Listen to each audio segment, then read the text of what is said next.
Good morning and welcome back to another episode on the Coin King channel. I'm your host, Down to Crypto TA.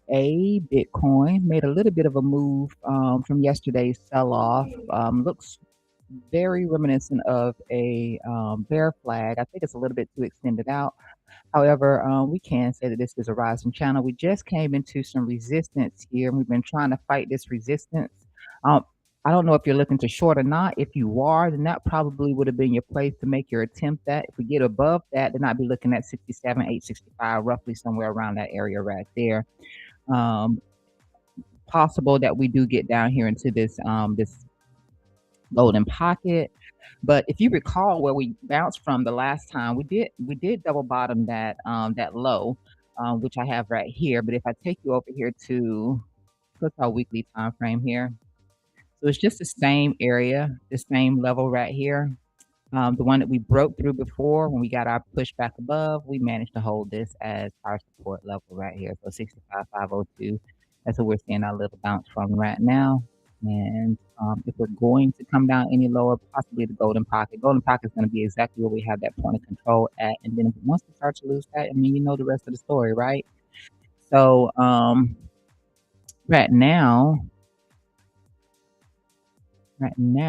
I am playing resistance like you would play resistance. Resistance is resistance. You short resistance, you long support. So, 4 hour just came back up to the top side of our channel.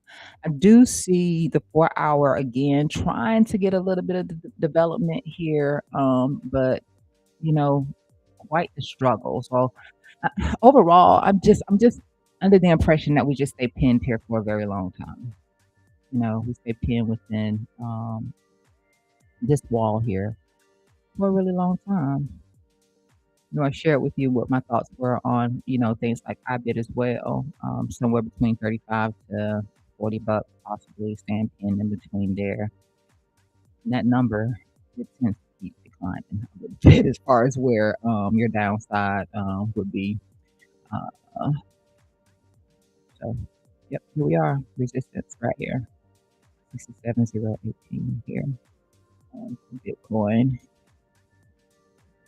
Well, also over here, I counted this out yesterday as a 1, 2, 3, 4, 5 to the downside. So 1, 2, 3, 4, and then 5 as we got down here around, the prior week.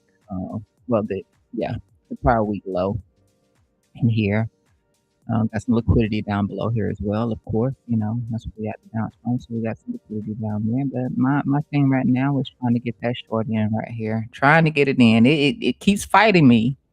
It continues to fight me, but I continue to try.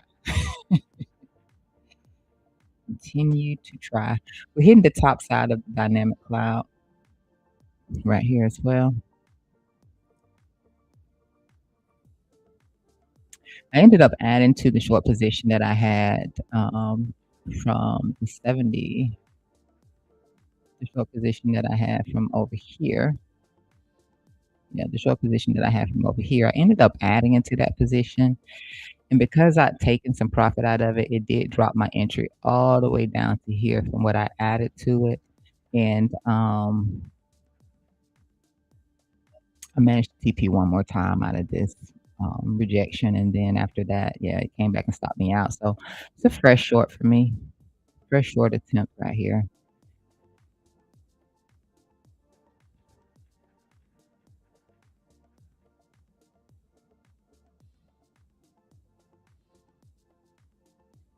Let's see what we get out of this. I'm not going to cover too much this morning. Basically, some Bitcoin. I'm going to take a look at coin because I know coin had earnings yesterday, and it was kind of rough for coin. But I'm not seeing a major sell-off right now. Possibly it comes in when market opens. But I'm really not seeing a major sell-off. In fact, we just absolutely bounced from our momentum line.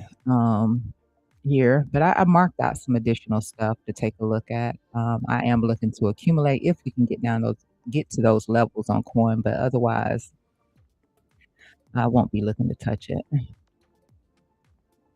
gonna put this back on our 1 hour, but I am gonna cover coin in the process. I want to see these levels through here. I think if you take like a, let's see, so my levels are based on the pivot through here. So that's what I've marked out through here, except for the top. The top one is, the high for the area. Um, just depending on, how how price action performs. But my top is based on the high. The rest of it is just based on the resistance levels as price action attempts to come up. That's what I'm looking at. And then there was also this one right here, but I just set it to the side because I just didn't want to look at it cutting through price action. But that's what we got the pullback. That's what we got the bounce from. But you can also do this. Let's say, let's go from here, from this point here, across to here. And yeah, you can look at it like this. I wasn't interested in this low right here, but I guess this would be equivalent to your point of control right here. My value area high is just slightly $2 off or something like that, $5 off from VRVP here if you wanted to use something like that instead. And then you can also look at this because there is this little pivot that's in here. You really can't see it too much from here, but right here, yeah, exactly where you have this value area low at the W formation. So the neckline for that W formation is right here. There's also a gap here on CME, and I do believe Bybit also has that little gap right here as well. But you can see a lot more easily from a 15-minute time frame as opposed to, let's go 15. So you can see that pivot right here. This is what I'm looking at right here. So you can see how the value area low aligns with gap here on CME. You can see how that just covered up that value area low right there. So we keep pulling back into that, which would be this. I guess it just depends on how long it takes for us to get down here, back down towards the bottom side of this channel. Or if you think this is a bear flag, we can measure that out like so, like that, and wherever this ends up, if it breaks to the downside too. So it is an if on that. It possibly be the point of control on the move down. Now this isn't the golden pocket from the low of price action, like meaning from the low of 2022. This isn't that golden pocket. So I have to put this one on this chart right here. I have it on the higher time frame, but this isn't the one. This is the one from the that's from this low over here.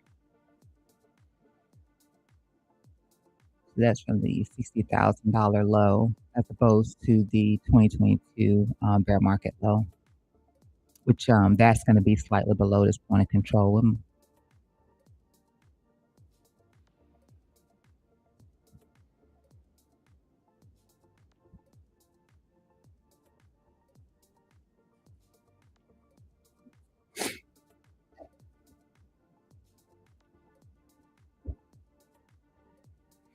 And the other thing that we're holding in here too, I'm not okay. Let me turn this on so I can see it. So you see that momentum? I can turn this one off for a second. Yeah. Okay, so we're starting to accelerate a little bit more here.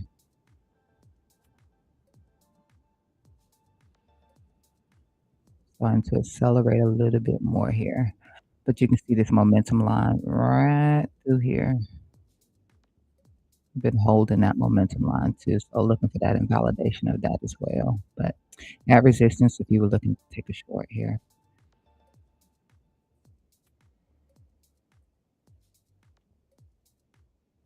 I'm going to, what do I have in here? Okay.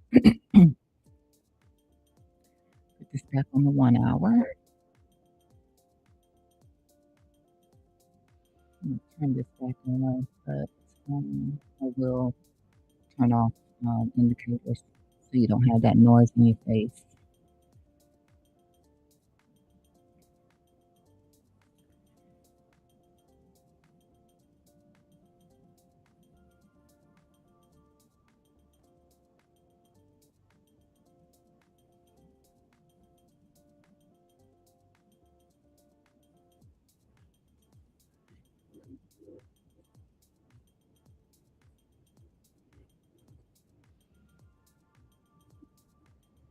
See here.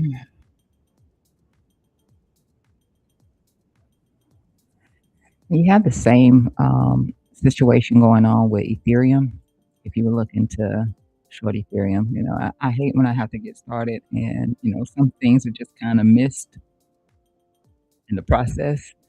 But here with Ethereum, just like yesterday, when we were looking at this rising structure in here, and the short potential was here for Ethereum, that worked out there.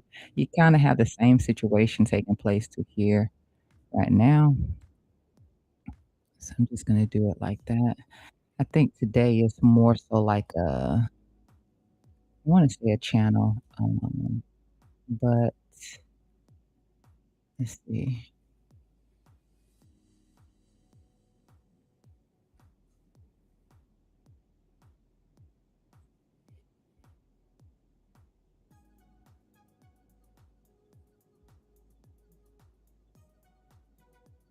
Right now, I think I really have to. Yesterday, I made a decision to cut through this overshoot. I don't really see a reason I would cut through an overshoot today. Nah, I don't see a reason I would do that today. So I'm gonna leave that just like that.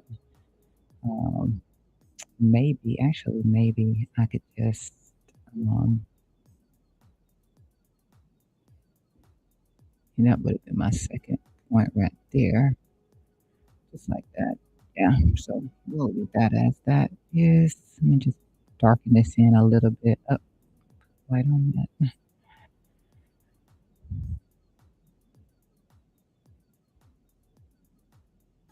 Darken that in a bit right there.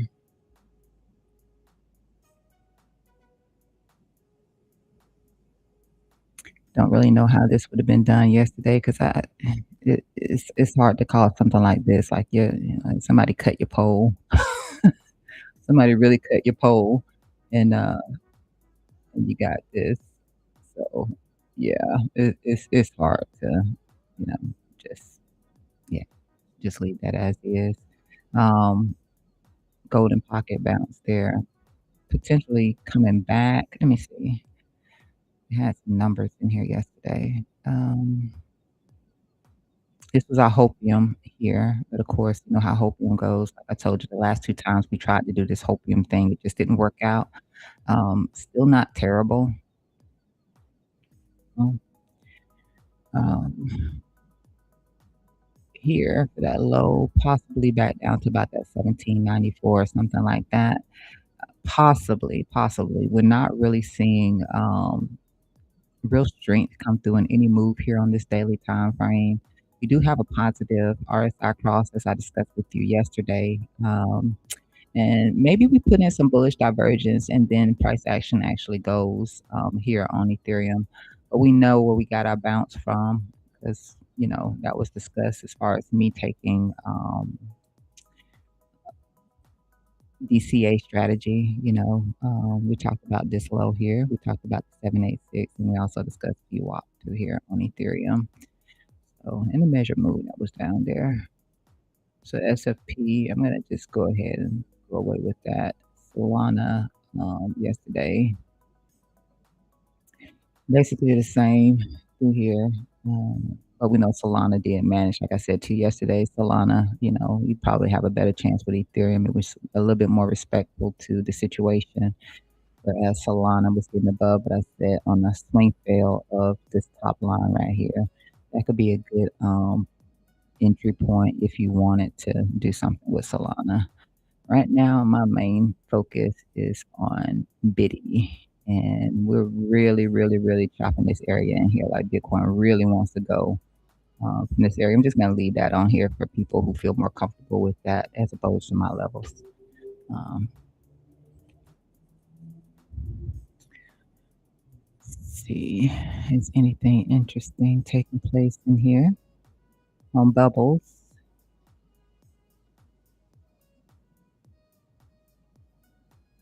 We do got River up 13% right now on today.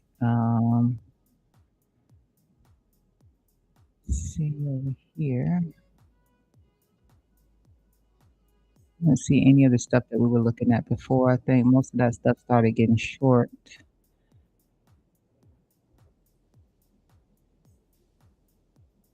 Yeah. Yeah, so people started shorting, I'm assuming they, shorted the crap out of,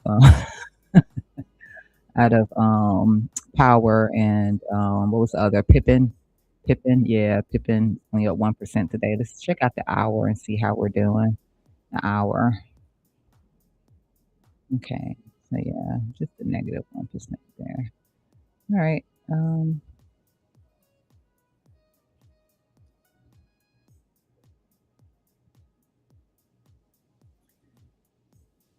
see what news-driven data we have today also.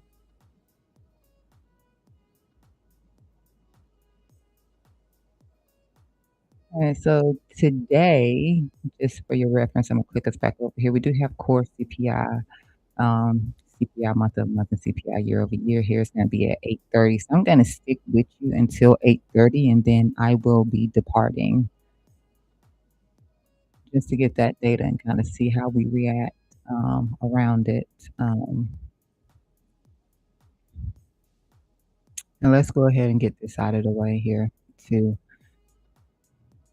Taking a look at coin here. I'm gonna take away some of the stuff I have in here, take away those daily levels in here, and then I'll take this away as well for a second. And let's just take away this fib. Alright, so I added a VWAP in here, not for nothing, really didn't need it, but added a VWAP in here. But we came down and we touched this is our last momentum line for coin. So when coin got the drop yesterday, after hours, that's as much as it did was tapping into the momentum line right here. So nice clean bounce for anybody who, may have been looking to accumulate coin. I shared with you that I set a stop loss on my coin. Like I bought it right here when it hit the golden pocket the last time, and I rode it all the way up. It's supposed to be a long-term hold. Therefore, I did not take any profit out of that position. But what I didn't want to do is I didn't want price action to come back against my entry. So my stop loss was set on it, and I did get stopped out of coin when coin did this number right here. Um, Plus, it'll be something that I have to claim, and yeah, I just left that alone and just let it go ahead and just stop me out without taking any profits on it. But I don't think that makes a difference. Anyway, I digress. Yeah, so we just bounced off of the momentum line right here. I am looking at some additional levels lower. That's where you saw those daily levels coming in for me, and then I had like some markers in terms of how much of a drop that would be. But so far, you can see that there's no harsh reaction on coin right now. Not after earnings, not even today so far.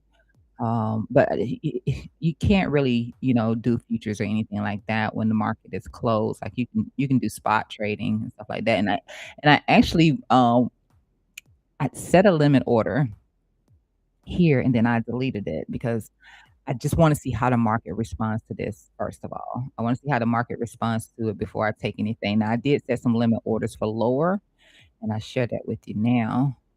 So this VWAP really isn't important. Not really. Not really. It's not important. All right. So here on these daily levels right here. So we're basically just still hanging around where we got our bounce from in 2025. That's it. That's it. We're still here. We're still here. Now I did set limit orders for like if we come down here to this zone right here, I will buy off of the top here about one what is that? About 115, and then I will buy off of the low there about 98. I will buy there. So I have limit orders set up on my account to put me in there, and then I'm also going to take an entry here if I can get that. I know that that's asking a lot. I mean, I think that Coin is a great company. I think that they're not competitive, so I can understand the situation that they had with their reporting. So if you can see it right here. There was another article in here that I was looking at that gave some. Here we go. Yeah, so Coinbase earnings stuns market with a 667 million loss. 667 million loss, and I think that they were saying it was like a 2.85 per share or something like that. It was a $2 and something per share. And I just think that it's because coin is not competitive. Like, you have so many other exchanges out there that, Coinbase fees are high for one. Like, it's great that Coinbase can be considered trustworthy, one of the most trustworthy exchanges to park your money, but they're not competitive with the fees. Um, their standard for being able to use futures, doesn't allow everyone to just be able to trade futures. They have very few things that you can trade on futures also, and, yeah, yeah, they're just not competitive, and they don't stand for what they used to stand for in the past where, it was such a like, it was top notch to get listed on Coin. Like, it's nothing these days. It doesn't even move these days, but I mean, that's just my thoughts. I just think that they need to be more competitive, and they're not. How much money you spend buying a spot piece of Bitcoin is ridiculous. How much money you spend buying spot, period, is ridiculous. Then they try to offer you this little $30 a month thing where you can drop your fees, and you know what? I like to drop them without having to pay for a subscription. Yeah, just not competitive. But so far, it's holding up. It's holding up. I'd set some markers in here to just see, like, if we get a drop from this low from yesterday down to here, that would be an extra, we just say about 15% drop there to get to where I'm trying to get an entry in at. And then the next one, if we were to drop down here to the start of this zone right here, that's like a 36.59 from that low right there. I might not get something like that, and I know I'm will not get the other one, but I put it in here anyway. I don't even have a limit order set up for that. If the market gave it to me, I'd be buying the crap out of coin. I'd be buying the crap out of it. That's a 62% drop from the bottom here, from this momentum line right here.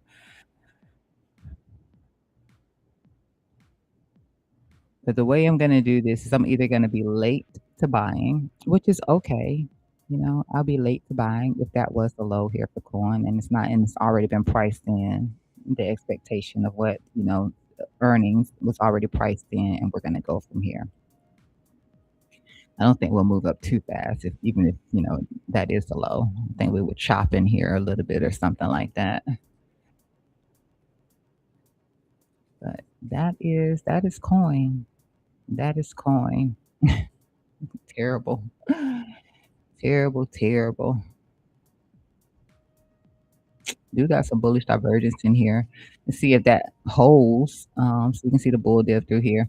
But we have to see if that holds when market opens. But the bullish divergence in here. Speaking of bullish divergence, Bitcoin had got some bullish divergence on the 4-hour time frame. I was seeing that yesterday when we was getting the drop in the little bounce before that 4-hour close. It did leave a little bit of bullish divvy. We continue to get bullish divergence off of ETH. Oh, while I'm here, so you can see here, because I just want to keep you up to date on this for anybody who took the setup for Microsoft here. Great entry, but nonetheless, if price action does come back against it, my targets are way lower, way lower, way lower. So, over here.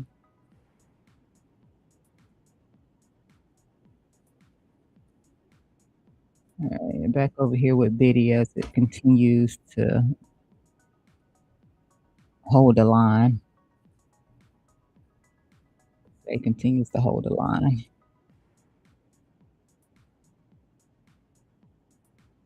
It continues to bounce away from. I can't see it. Can't really see it from here. I have to be on that 15-minute. Continues to bounce away from there. Let me go ahead and mark it out and see how long we continue to hold this thing. No, I don't want to use that. Just use a regular line.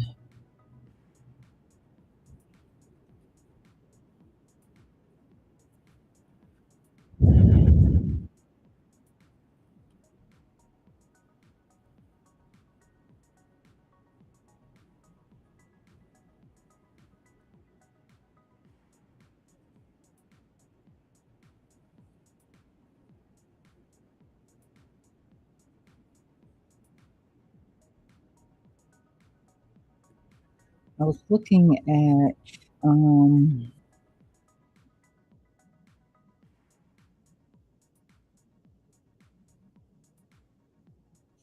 let's see.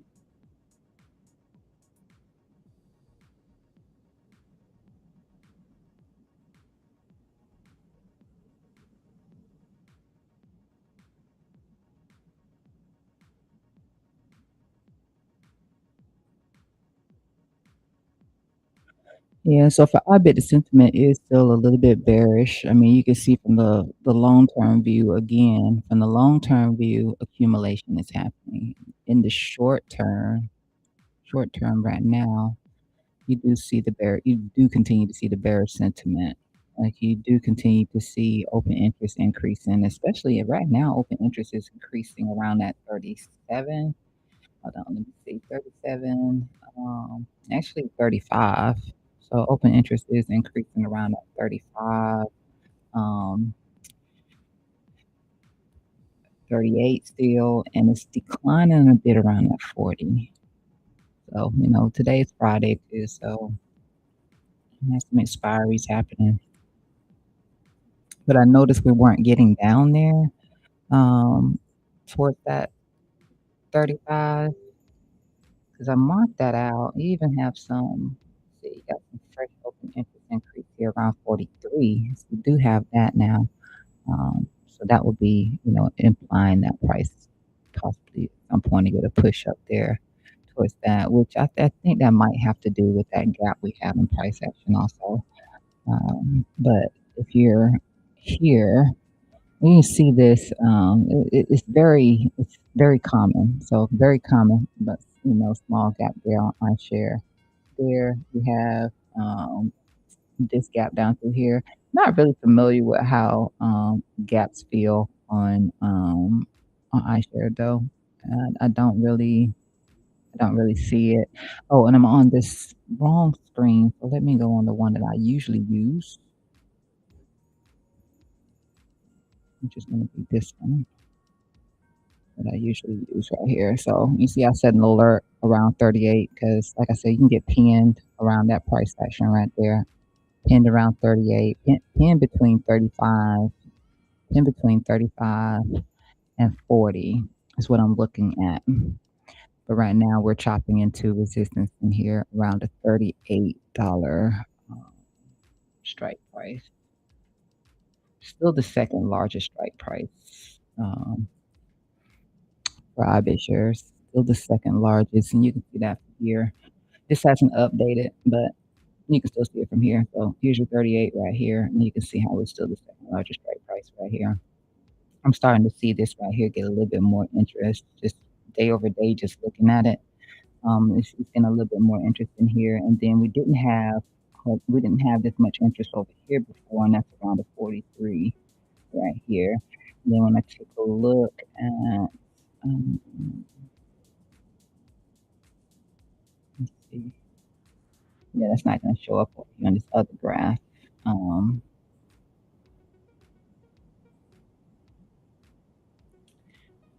so never mind, I won't take it to the other graph because it's not showing up there.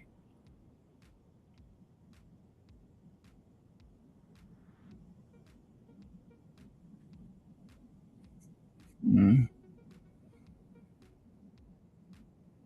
yeah, so I won't take you there.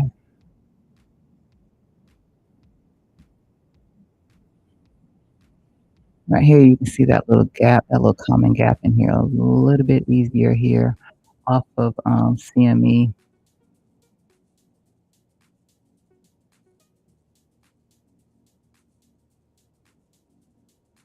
but it is not through there.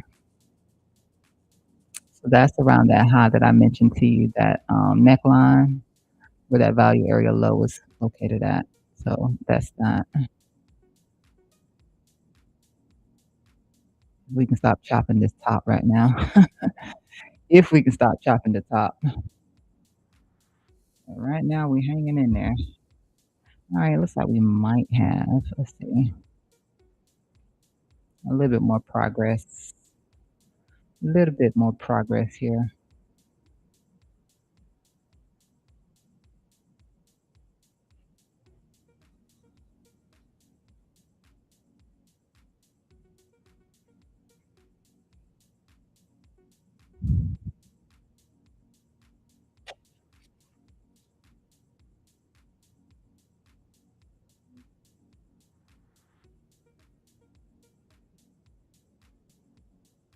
And forgive me because I'm not gonna be in the mood today to do this and kinda figure out what people need to, give an idea of where your stop and targets and all of that stuff needs to be. I'm just gonna talk through it so, you can make your own decisions about how to manage your risk, but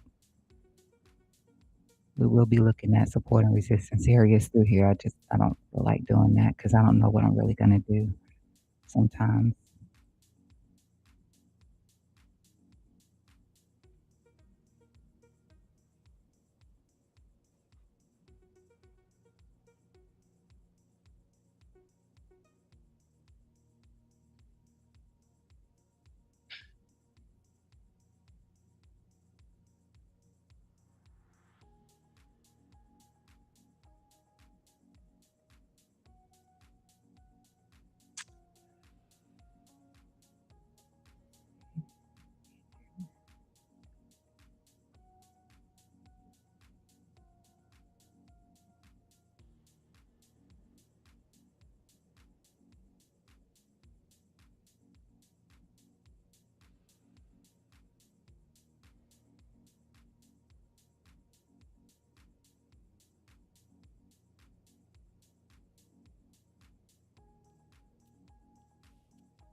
Oh, I mentioned that, bullish divergence here after this SWOT hour.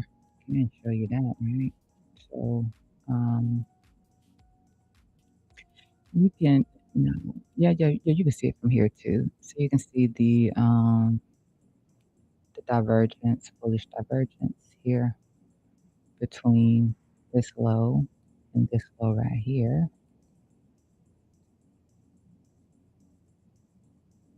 So you can see that right here.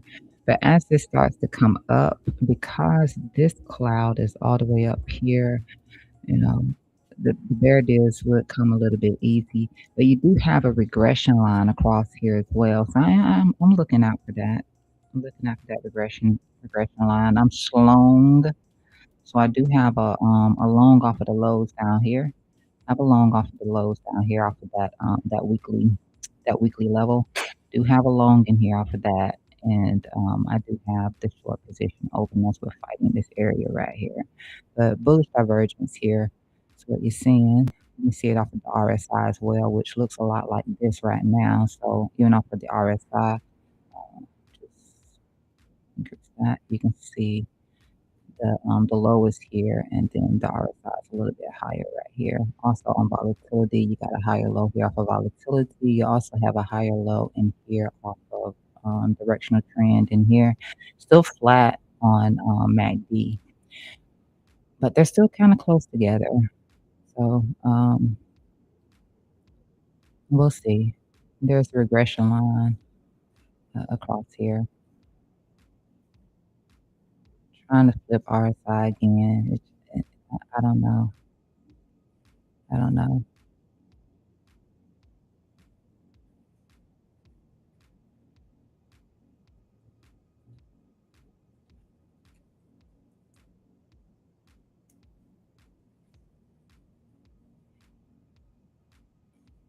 I'm not in the mood to fight Bitcoin. I'm so not in the mood to fight.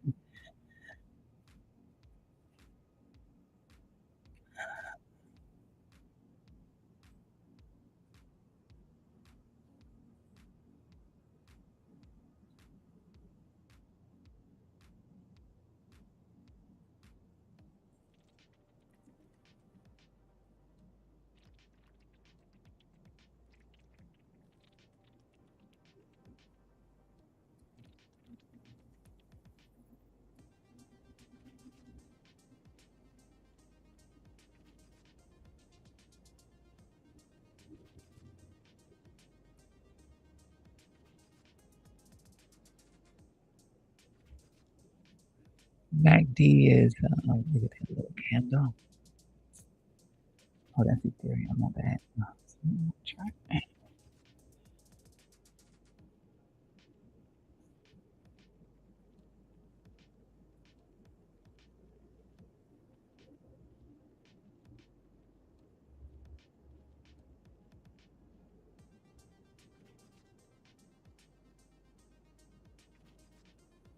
Mhm.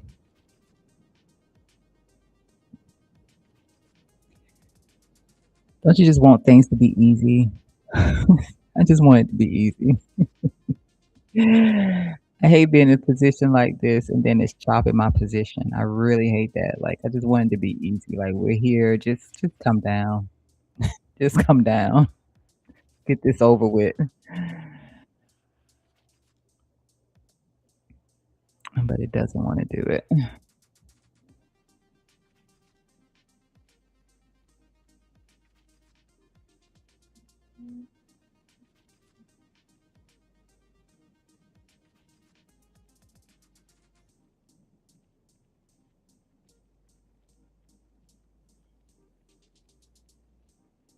Mm, mm, mm.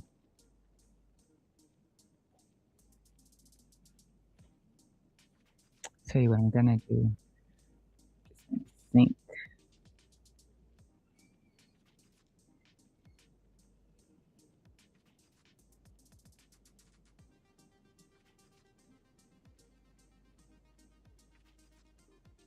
Just gonna think that way I don't have to redraw it on the 15-minute, and then I can just drop down to the 15-minute.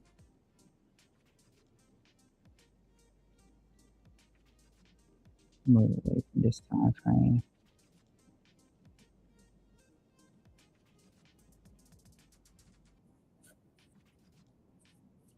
Get rid of this now.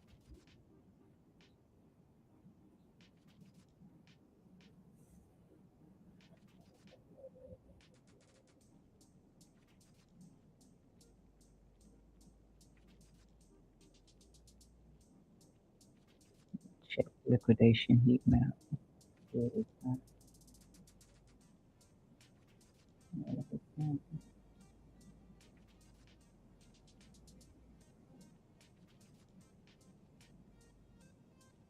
No, never mind.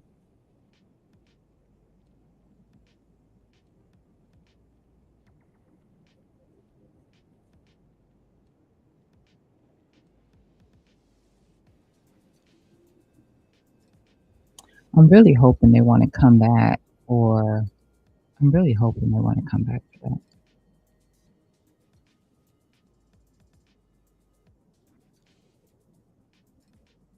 or come back for that.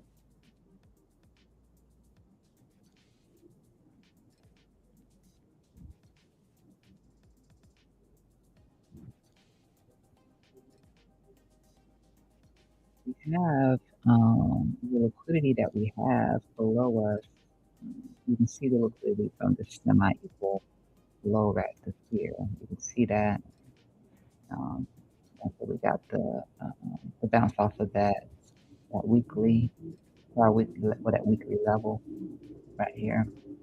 That's about 65, 65,058. So, and then the one here, which is a bit further down from these semi-equal lows. So right here,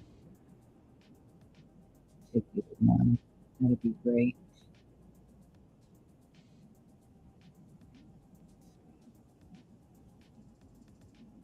And that's 65, 630.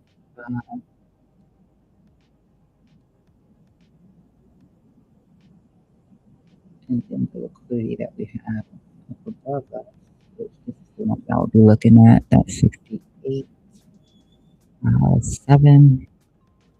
That would be that absolute high that's overhead. Um,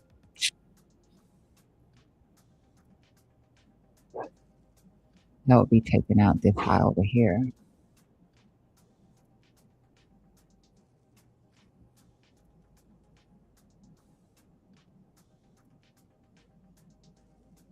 And this right here. Let me just mark this out.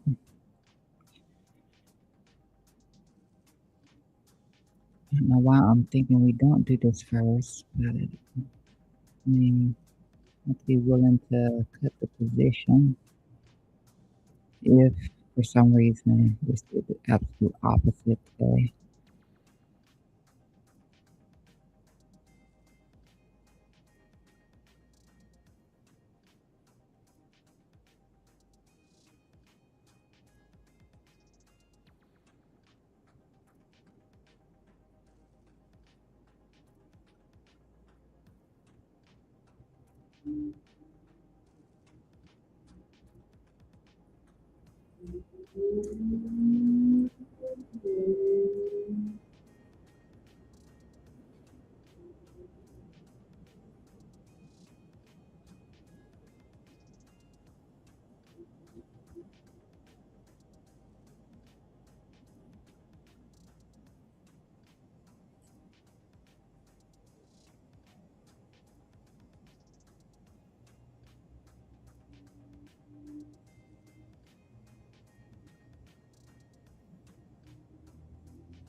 It's corner.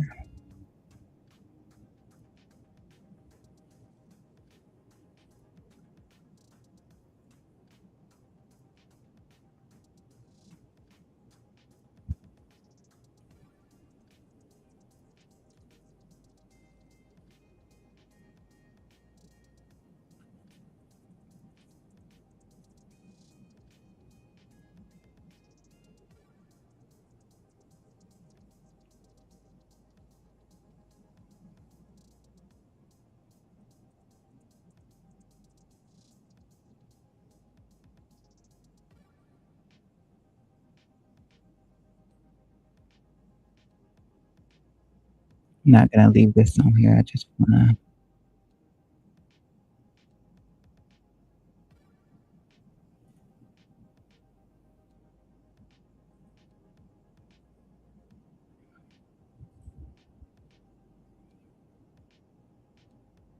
Mm,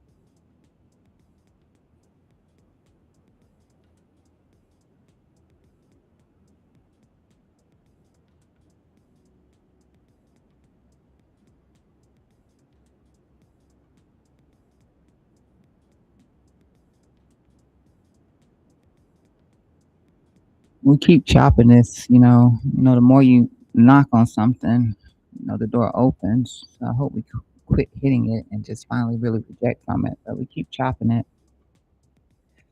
Yeah, might break that door down.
Mhm.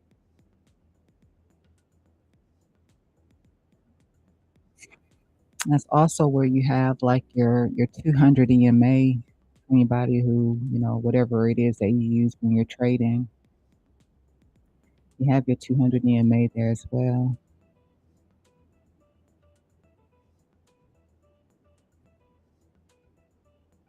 cutting through that price level.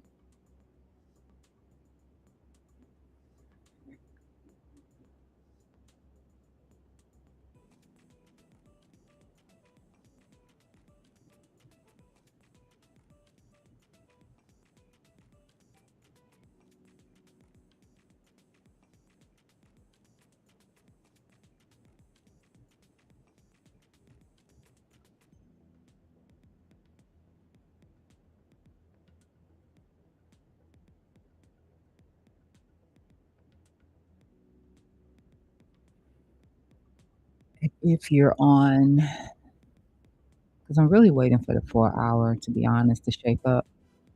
But here on your 4 hour, going right across this section right here, two things you have right here, depending on what you use when you're trading. So you're going to find that um,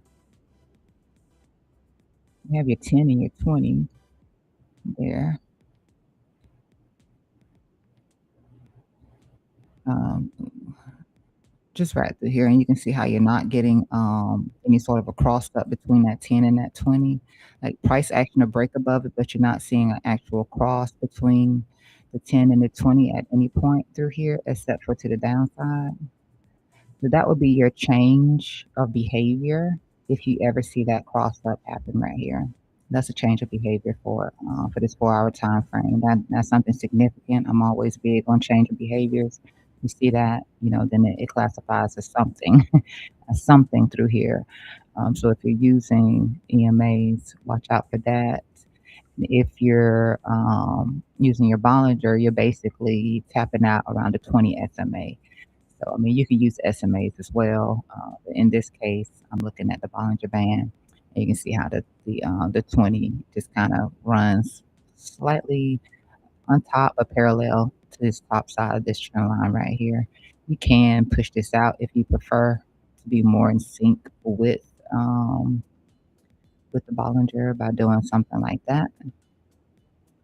But for me, I just have it, set on those two touch points right there.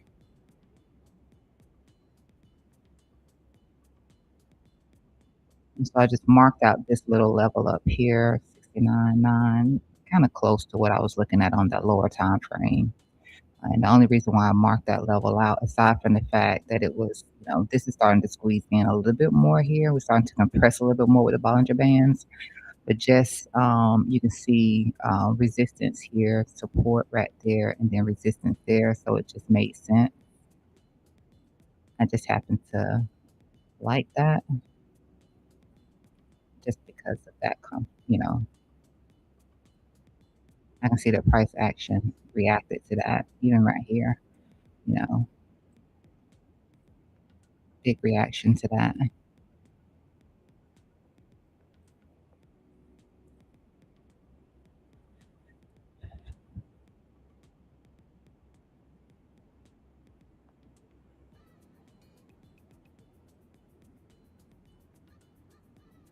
Now, let me turn that back on. So we want to see that at some point. It looks like we're hitting that. Nope, not quite.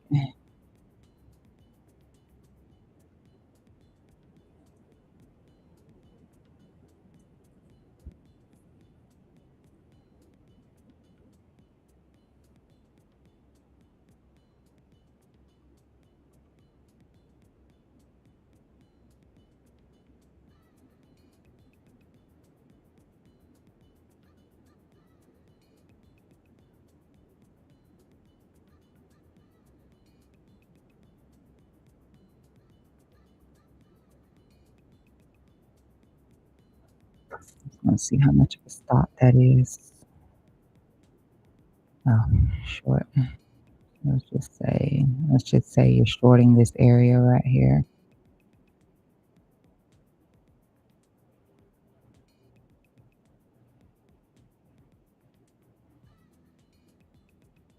So 48, that's not bad.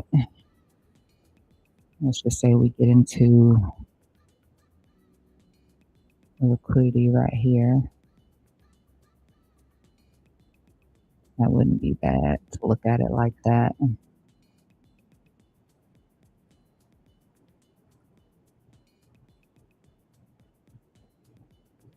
Or maybe you wanted to give yourself a little bit more and you wanted it to be outside of this channel. I don't see a need for that, but it's not bad.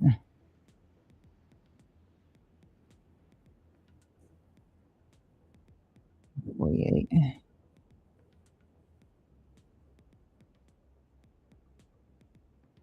So I think that's how I do it for myself in terms of cutting my position. Um, as we play around outside this level.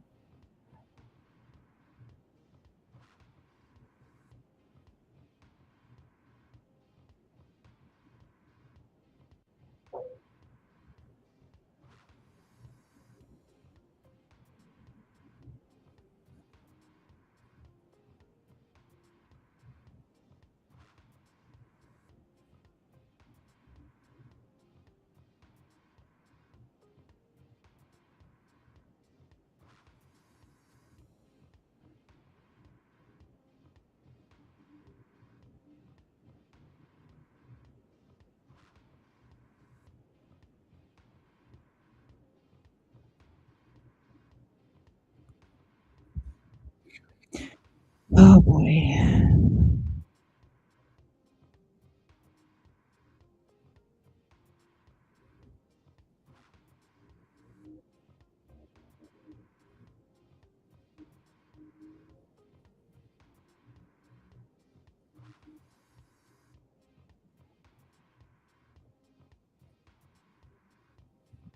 You have about, I think, every time frame basically in agreement.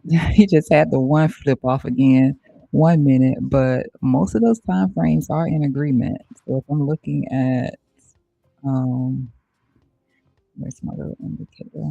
Right here. Got a bunch of agreement over here. Now, all of it isn't created equal. Let me just start with that. They're not all created equal. Um, but where you have at least 2 time frames agreeing with each other, that's a big deal, you know? So we have, multiple time frames in here that are agreeing with each other. Um, Regardless of how long this agreement lasts or regardless of how much strength is actually behind this agreement, you have, at least there's some confluence to 2 of these together that actually do have the strength as opposed to those that don't, but that are flipping green or that, yeah, I mean, it's green.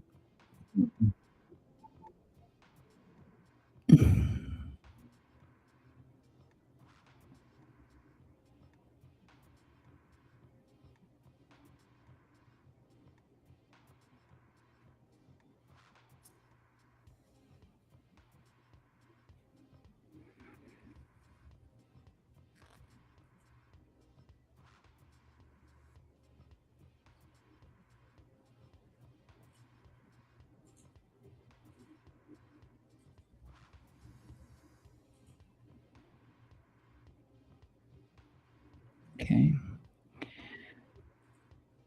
So I am going to use this stop as my validation to cut it, and and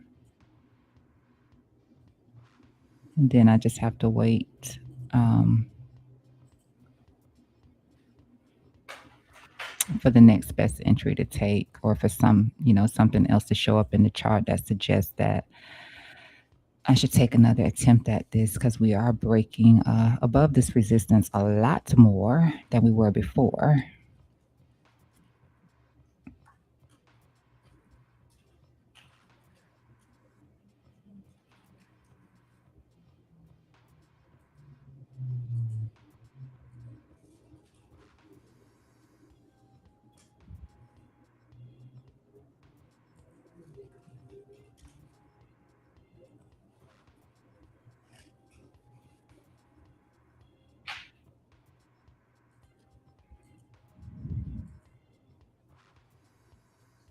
MACD's coming up on that 1 hour.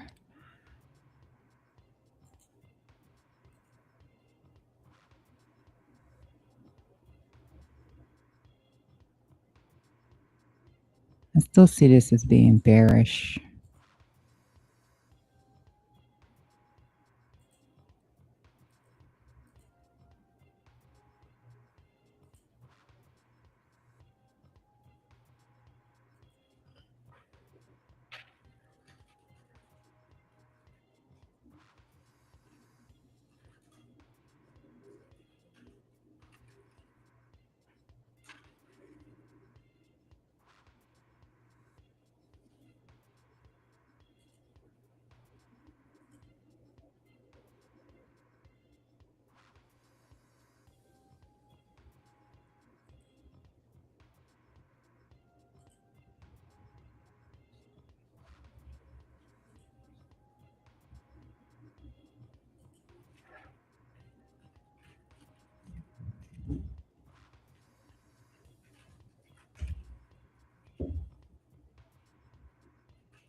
Slide this in a little bit. Seems to be off on this time frame. There we go.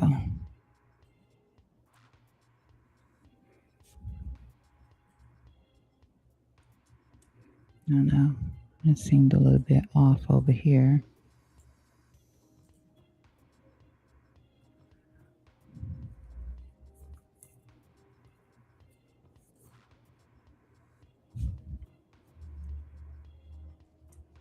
Okay.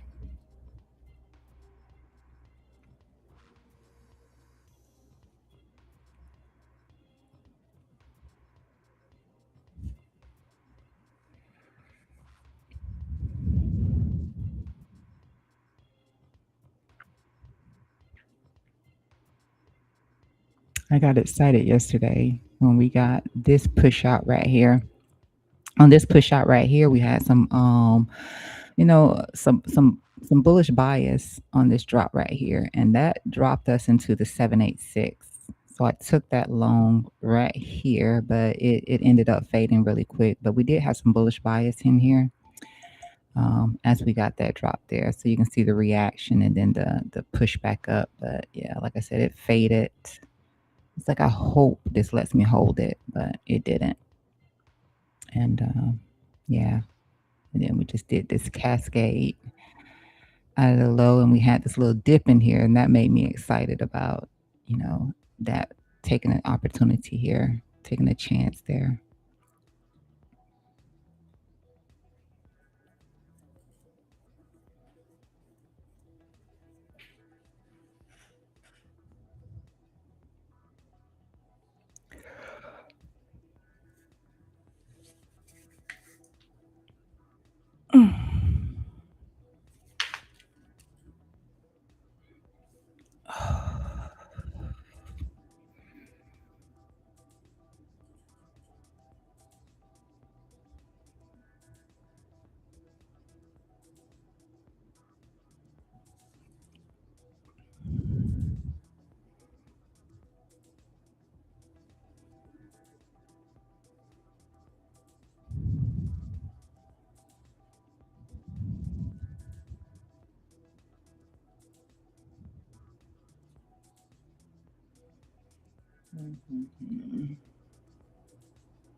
I guess now we just have to see if we're gonna, if we're flipping this. Let me just label this so we'll all know what that is. What it is releasing to. And then just, actually, no, I'll just change the color on it. I'll give it a blue. No, not that part. Make my line color blue.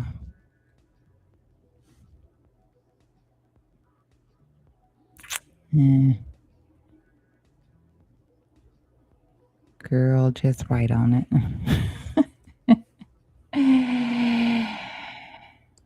Right.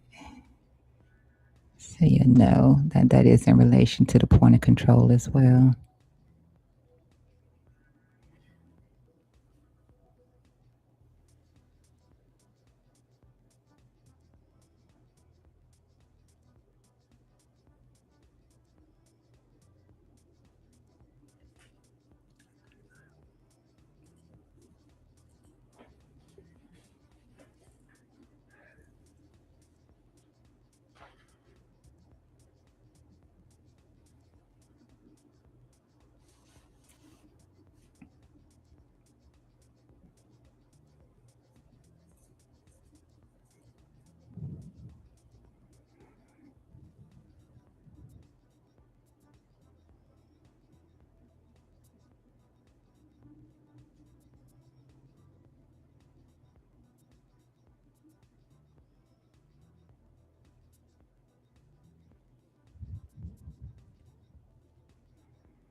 Mm.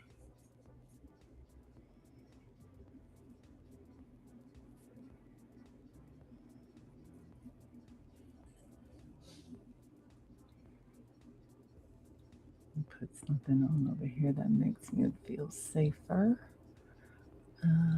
Put that on.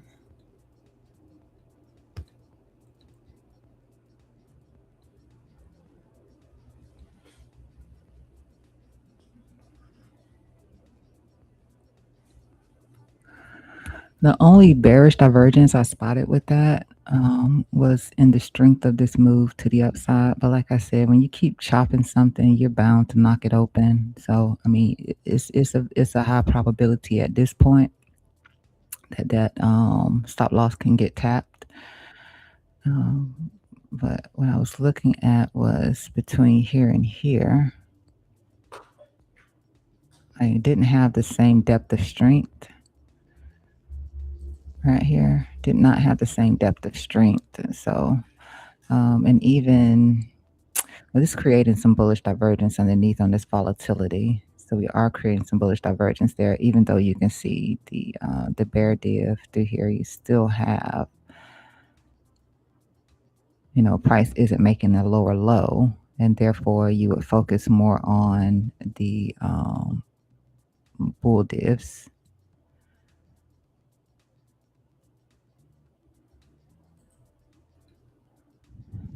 And Delta stalled out right here.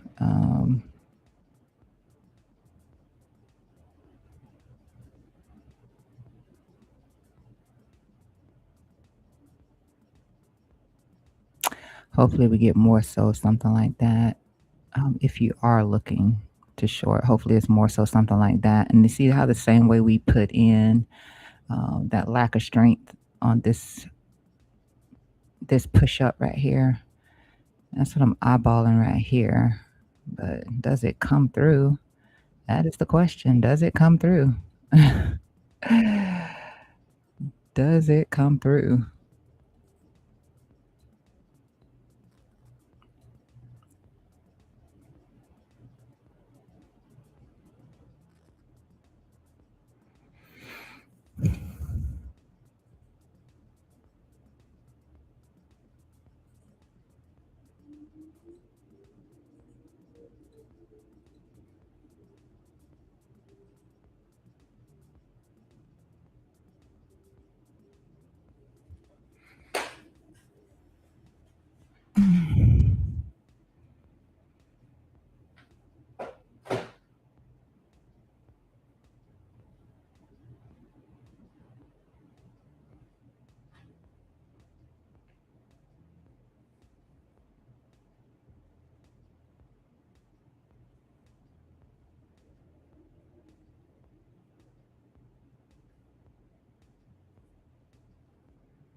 And I can see it on the 1 hour too, but we're not going to validate it until we take out that candle low. We're not gonna validate it until then. So I mean,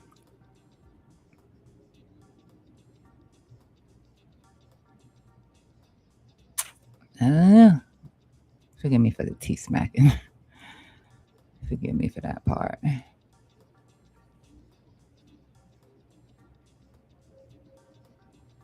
So new 4 hour candle just opened. Oh,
Mm-mm-mm.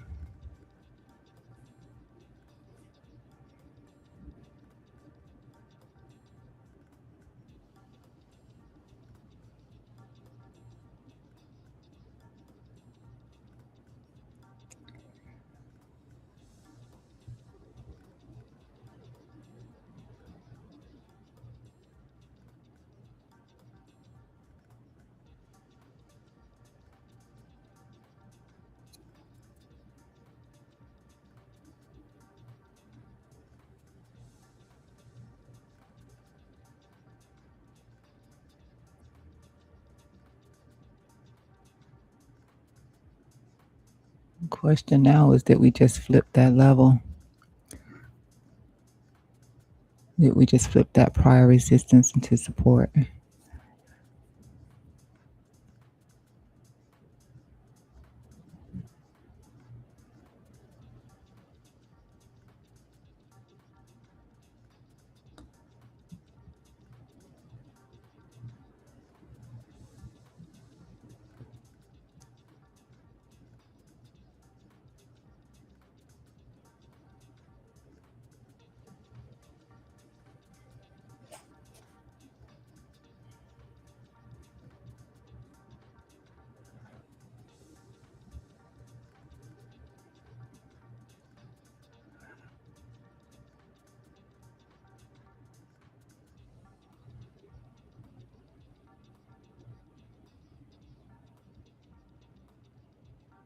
See what this high is: 67,324.3. 67,324.3.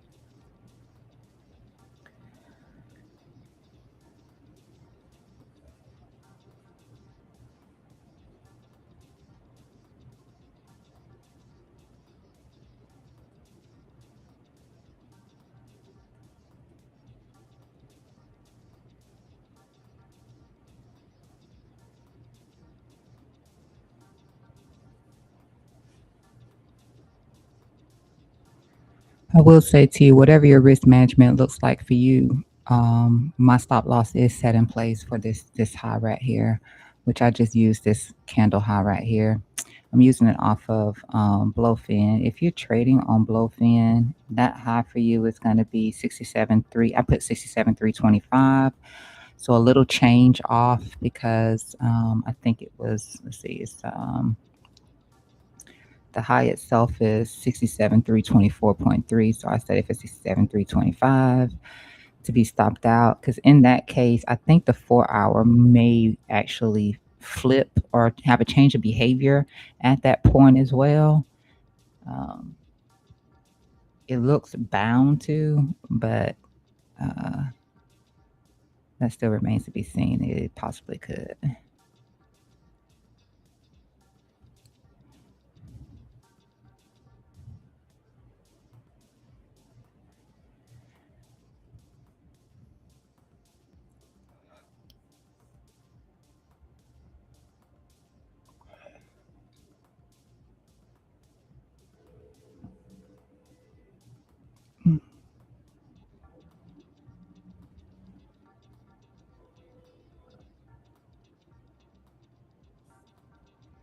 Why do I have this set to? Because it seems off a bit. Inputs. Oh, yeah, it is off. I'm like, why does that look so far out? Okay.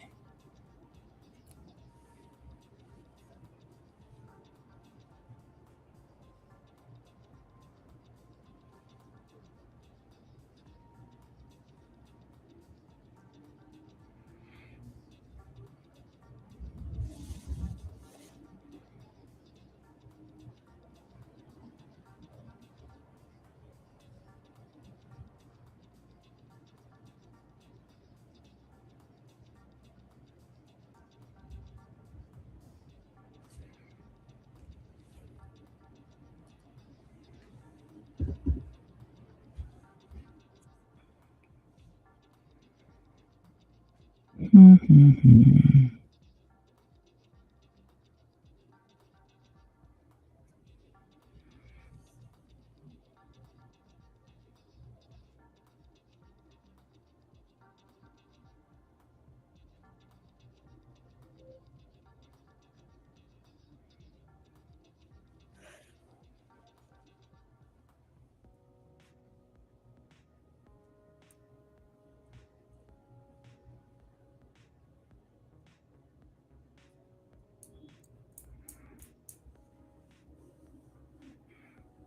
Come on, Bitcoin. Send this down. And the only reason why I wanted to send this down is because I have a little bit more on my short than I do on my long. That's it. Because if I had a little bit more on my long, then I'd be saying send us up.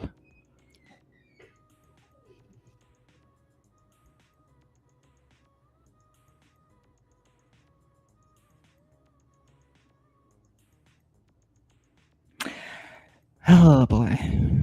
And we're about an hour and so, hour 40 minutes out from that data that comes out at 8:30 for the CPI. I don't know if we're lingering for that. What's happening? Like I said, I would really have that stop in place just in case. Just in case. Because if that four flips on us for any given reason, if that four flips on us, then it'll happen too fast for you to press the button on your own.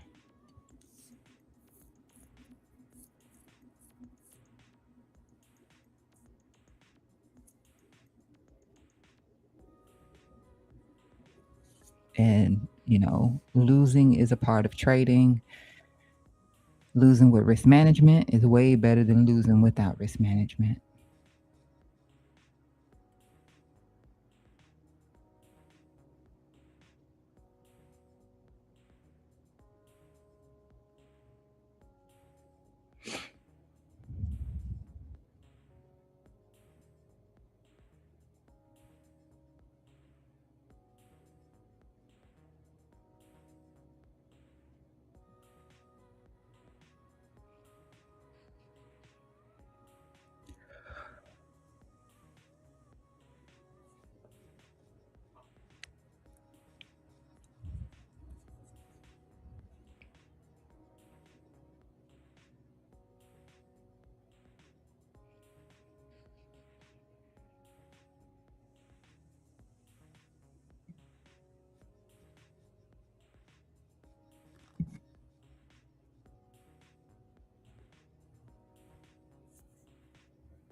I think I should adjust this at this point because we have flipped this once again. And we flipped this right here. We flipped that into this. So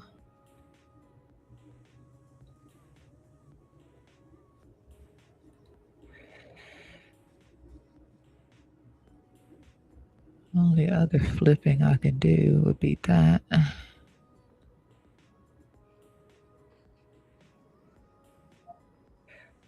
don't know if you guys can hear that alert going off in your ears or not, but it's IBIT.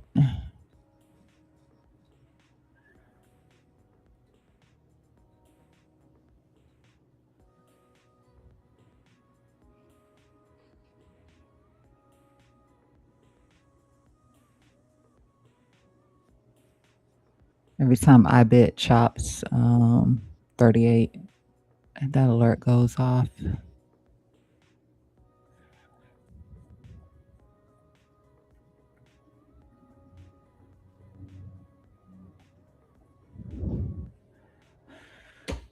me take a look at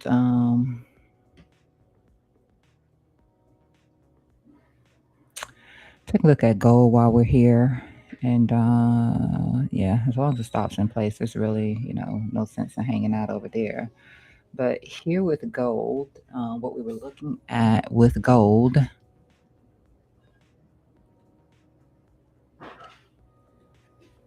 All right. So yesterday, I moved this up. I had it like this. Hold on.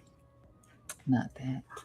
I had this like this. And yesterday I moved it on live with you. It's like I can just go ahead and move it up here now. But either way it goes, when you're looking at this pattern right here, because it takes place from a sell-off, it's considered to be bearish. So looking for the breakdown of this, and you can see we're chopping it a little bit here right now.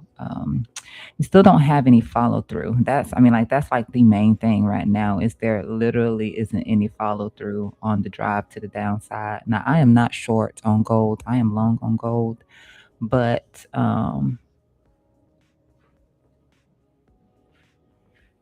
Well, you got, yeah, it looked like it started to do something right in here. This is so flat. Like it's still just consolidating sideways, not really giving you that drive to the downside. Um, Still hanging out inside of this cloud also. Uh, I do want to see this overspill, but you can see how it came right back in, which again, I'm not short, so I'm not mad about my loan continuing to play out here. Um, but theoretically, I would be looking for this to roll over. And that's what I said to you yesterday. For me, I expect for this to do this number, but it's not giving that right now. It's not seeing any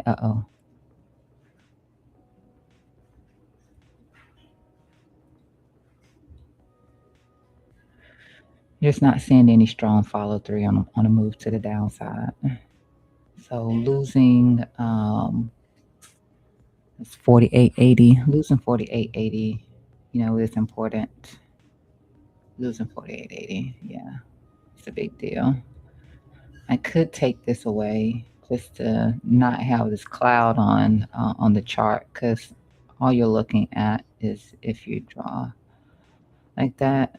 It's that momentum right there. This momentum line right here. We drop below it. We're back testing it as resistance. So I just have to look for that to follow through. And like I said, really want to see us not going sideways in here. I can even take that away for now. Don't want to see us going sideways. If you're somebody that prefers something like this, then we just look at this entire thing. Go mean okay, here, there it is. There it is. So they're making this a value area low.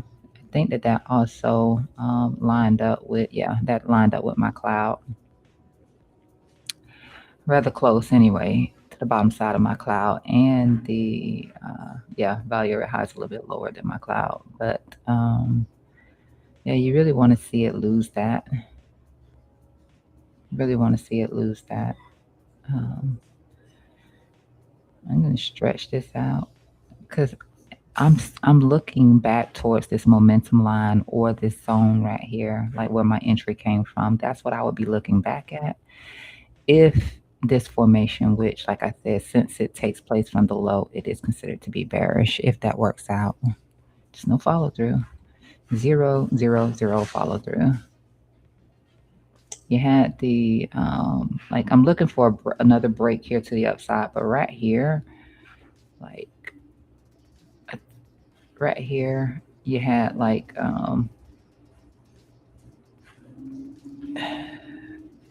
this was from how I had it initially, and you would have been expecting for that to continue over, rolling over some sort of way or something, and it didn't happen. We came back up, and then we flipped on that RSI once again, but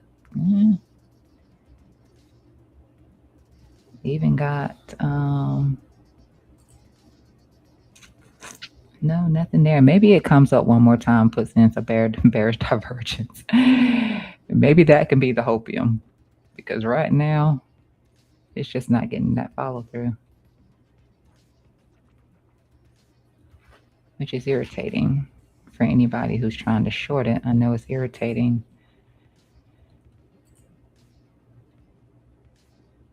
There's no follow through to the upside. There's no follow through to the downside, just sideways. And then we take a look at silver in here. Silver did come back down here to the support level in here. But silver also rejected off of the 786, which gold didn't even tap into the golden pocket or the 786.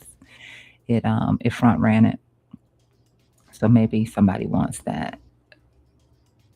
I mean, and again, if the bear flag plays out, then you would be looking down here about $35 for silver. Does it happen? I don't know. There's activity happening around this level right here, though, right around this zone right here, and then you can even see from this week. So this would have to be invalidated right here. Right now, that's holding solid. I think that might have been. I know that. Hold on, I'm not sure.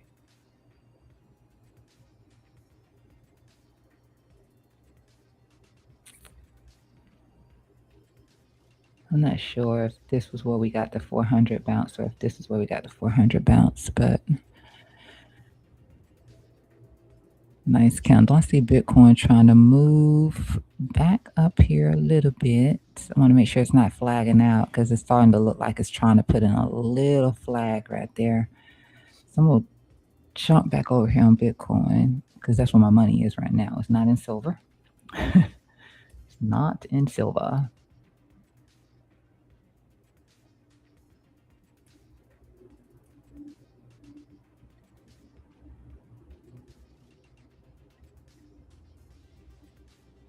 And I can tell you one thing, gold is known for like chopping a momentum line all the way up. Like it would just sit here and chop it and continue to rise until it falls over again. It's known for that.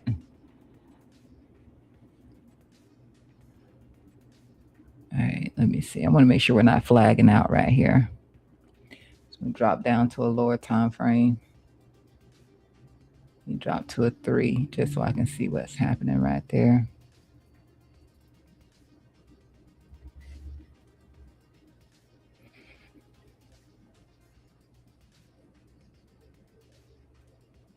Okay, doesn't really look like it.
Yeah, it didn't actually look like it. Me.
There's not enough evidence to call that a pattern.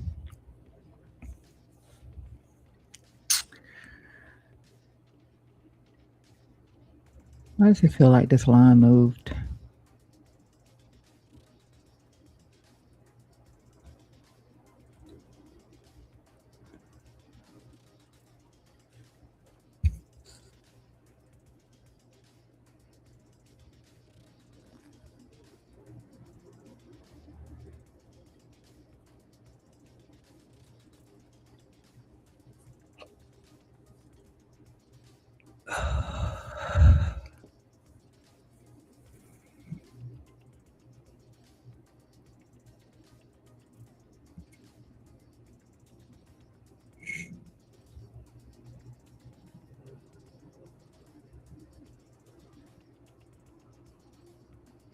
Looks like we're going to start to compress a little bit more in here on this 15-minute time frame also.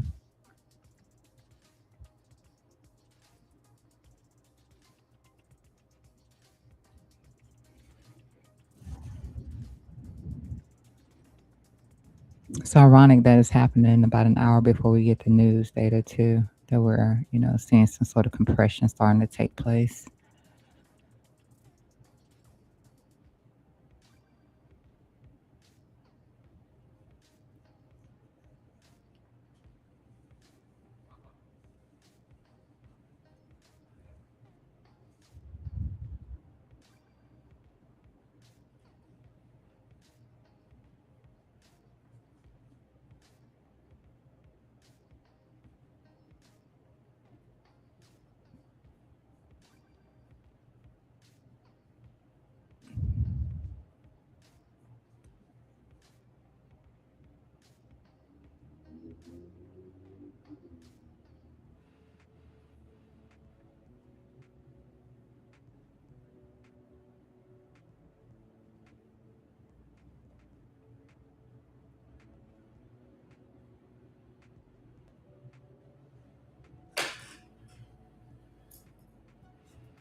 Mm,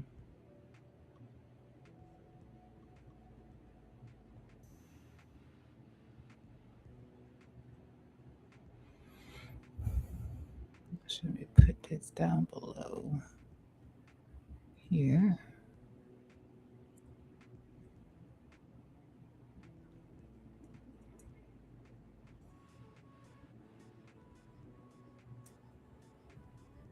Solana.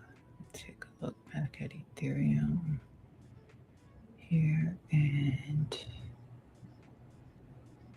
let's do this like that.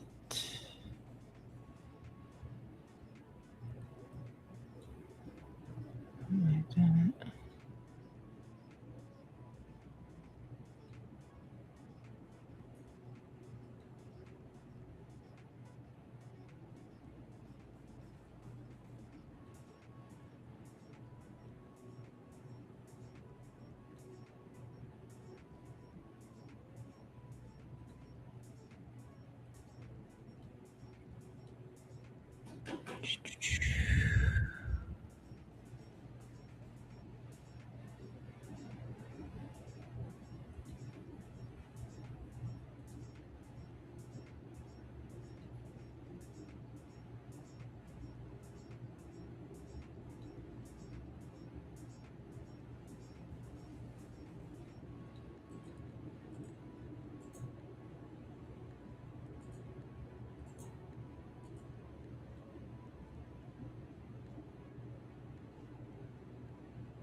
Mm.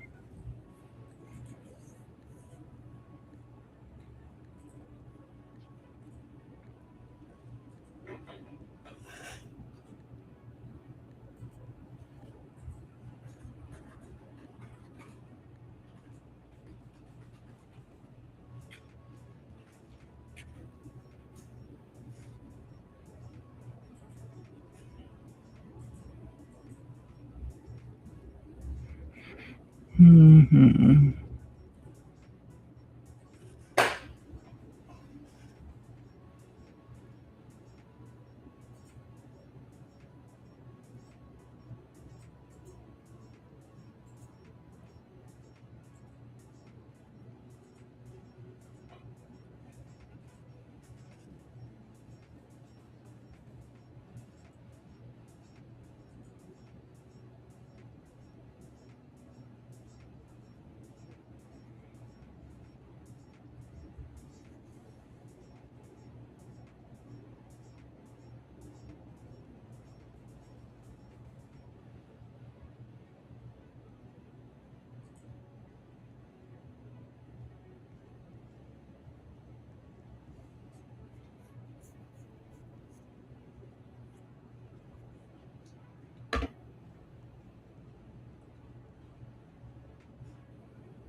I just need a moment of silence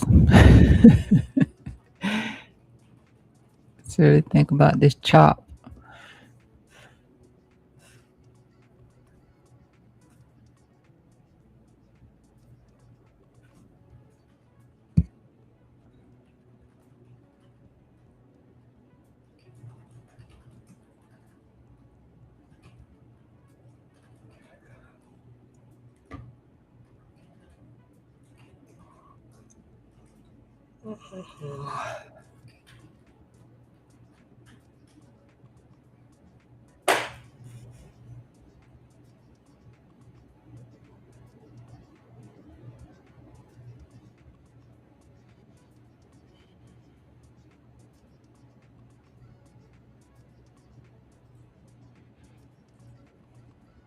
Just that a lot of times when you can see the squeeze anyway, because it's being squeezed to the upside right now. You can tell from the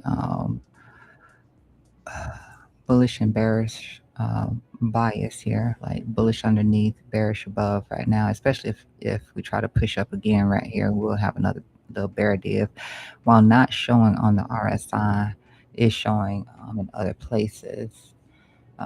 Possible mean reversion required, which means RSI drops below 50. It may not actually play out until something like that. But I mean, to wait for that is a little late because you never know what's going to happen once it gets down there.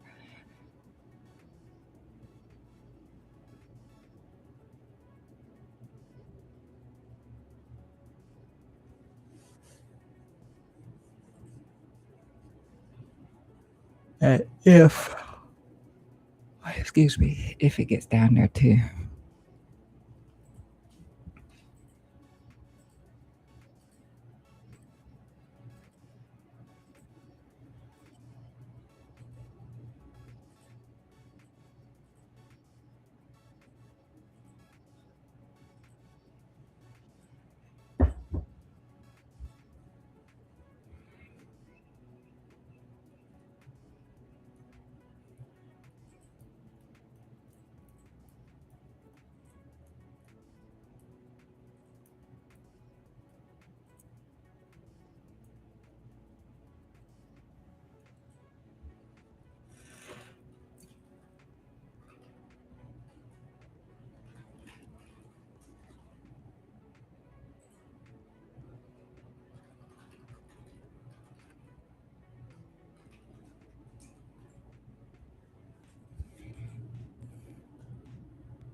Hmm.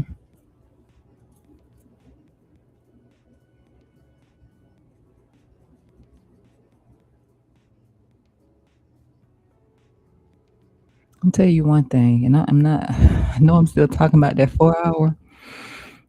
At some point, though, I mean, you have to recognize that the 4 hour, it ain't bad. We've just gotten no follow through on it. So even when I talk about like the bullish divergence down here on the 4 hour, you can see.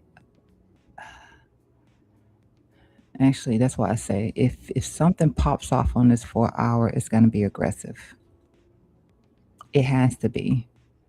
It has to be aggressive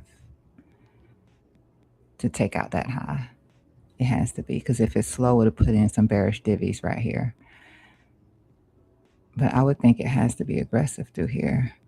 And the other two things I noticed on the 4 hour, besides, just seeing this kind of flat line here on the MACD, is here on the RSI too. So the other thing I noticed here, if I put on, let me put on this signal right here.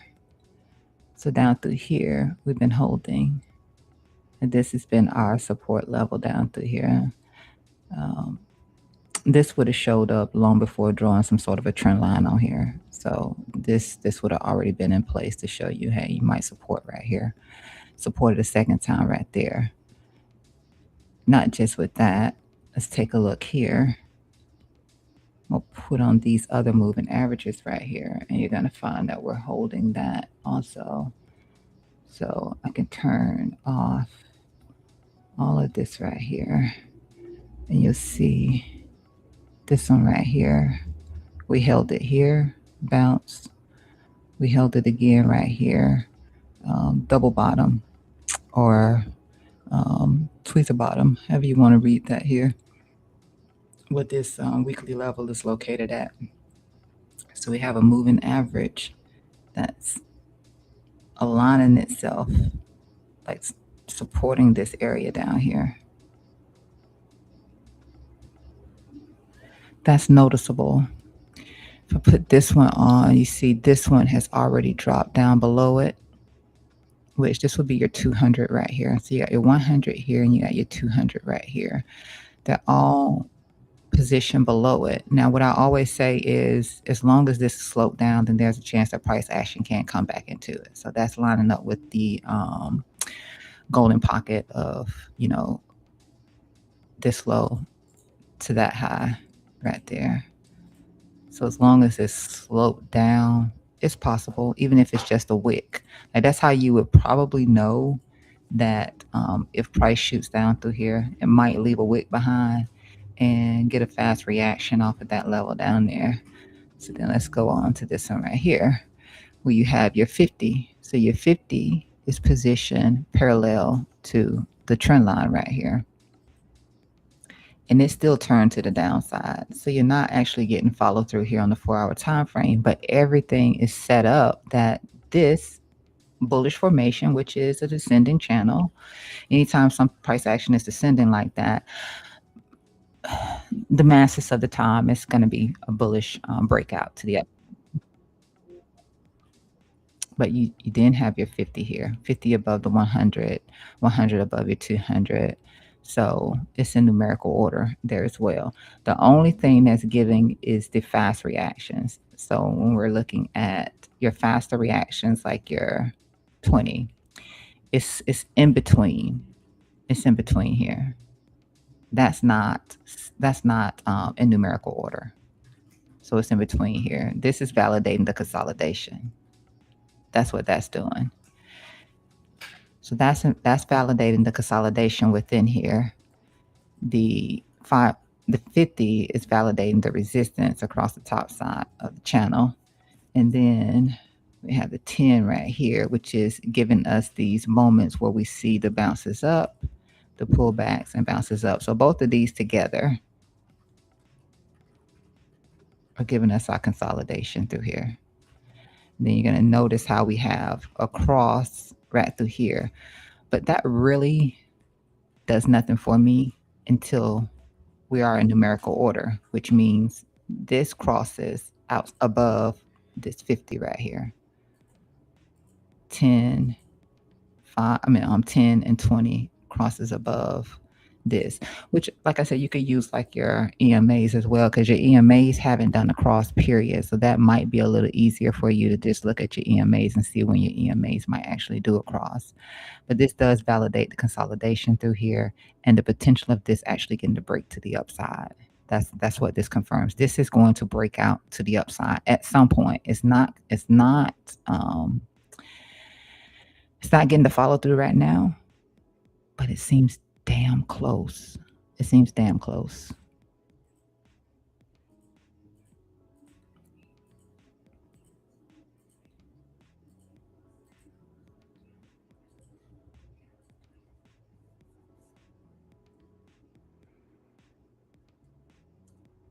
Take a look over here.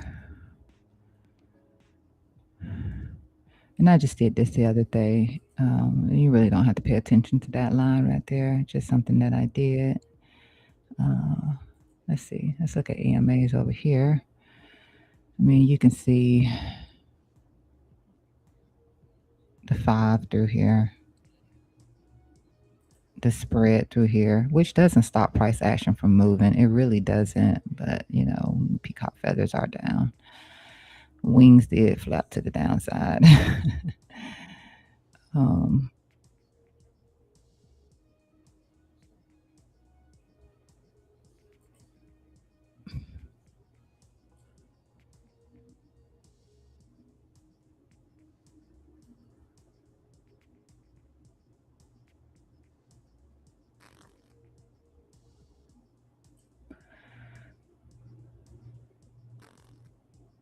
Just a little bit different in terms of time and timing for something to be sustainable there.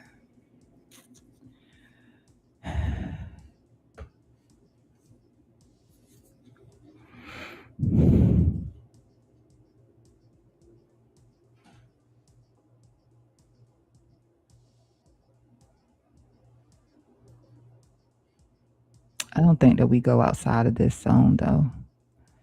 When I say this zone,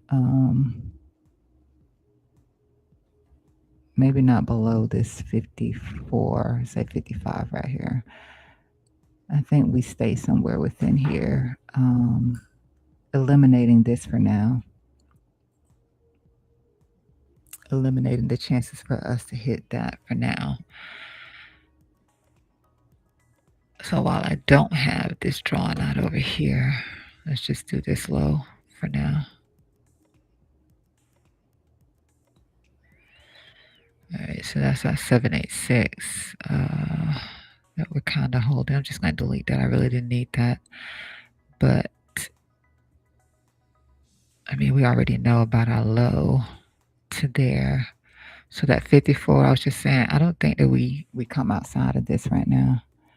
I think that we put a pin in it. Like I said, with this one. Like we don't, like this is our trading zone in my opinion. I think we stay within here. Which would make sense to me in terms of where the bear market control zone is.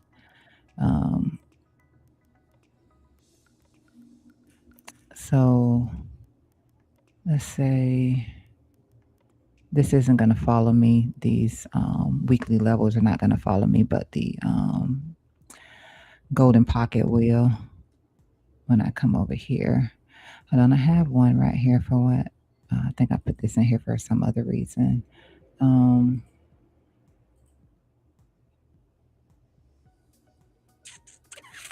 don't need that in here.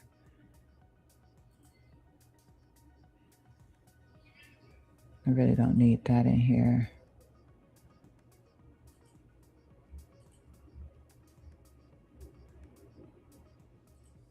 I have 2 of these in here.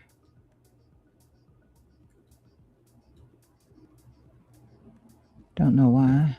So we'll get rid of that one. Yeah, I just need this one in here. I had 2 in here. All right, and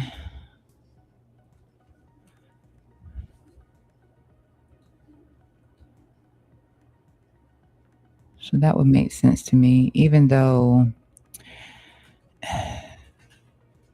I know we don't want to see ourselves below this point. We don't.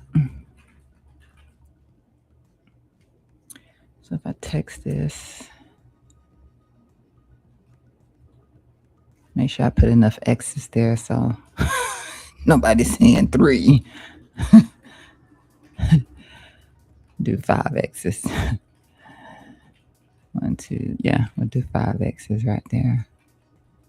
We know we don't want to be below that low. We're in the accumulation zone right here. And yeah, I don't think that we do that, but let me take that away. Push back towards our daily. Yeah.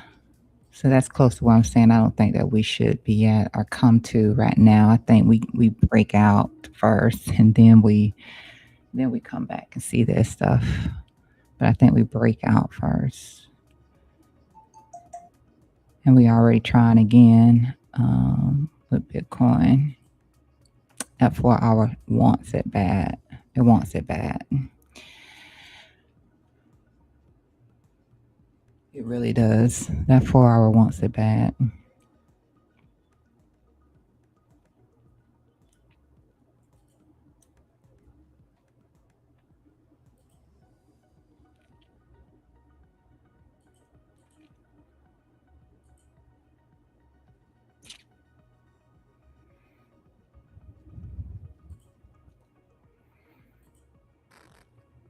This didn't matter too much the first time. So the fact that it kind of matters right now,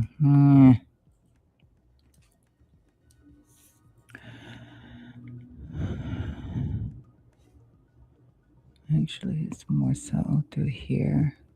That's mattering a little bit, just tapping those lows through here. But this 4-hour wants it bad. I'm telling you. So do have that stop in place because, I mean, we can always look back at it. And no, this can always look back at it.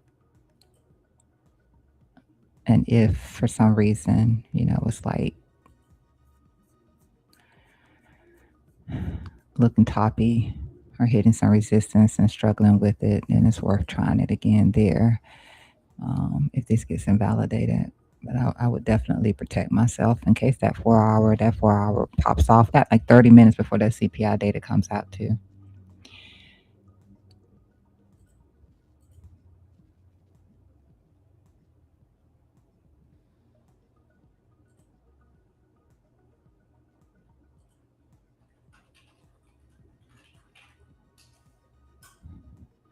And that could be like, while it doesn't look like it would be, it can still be.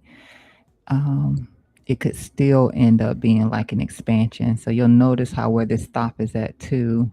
You have your top side of your Bollinger is going to be right there. So I keep saying that 4-hour could,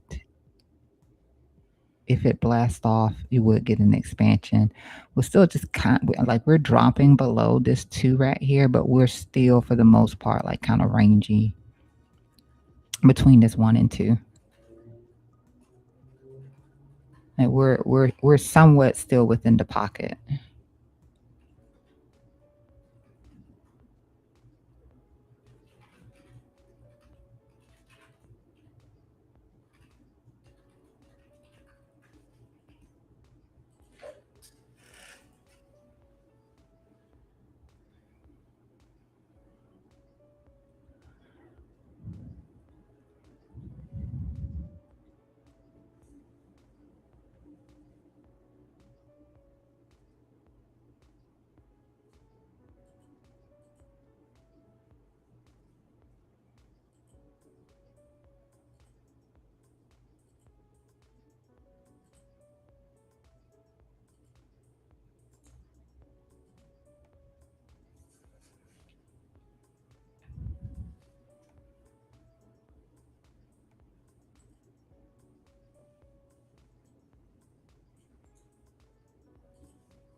1 hour MACD is above the zero line.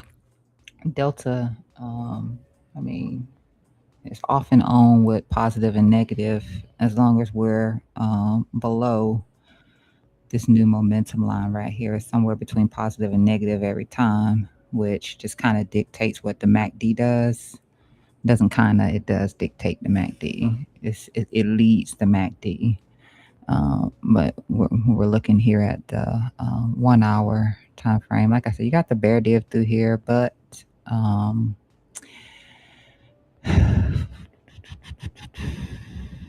it doesn't get validated until we're below here.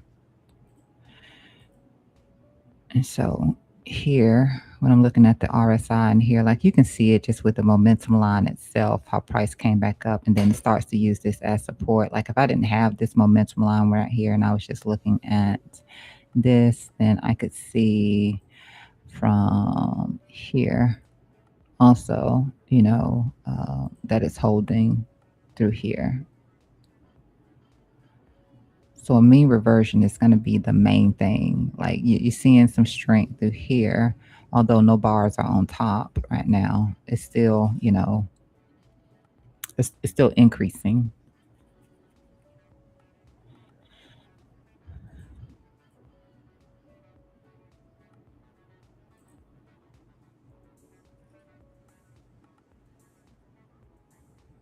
The last two times it was the end of the pump too.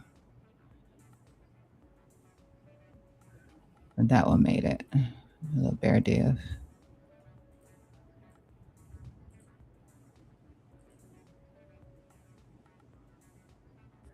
67,521 here.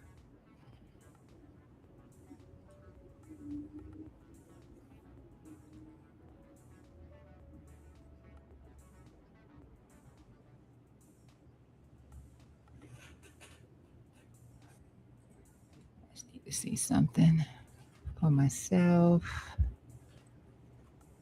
67,481.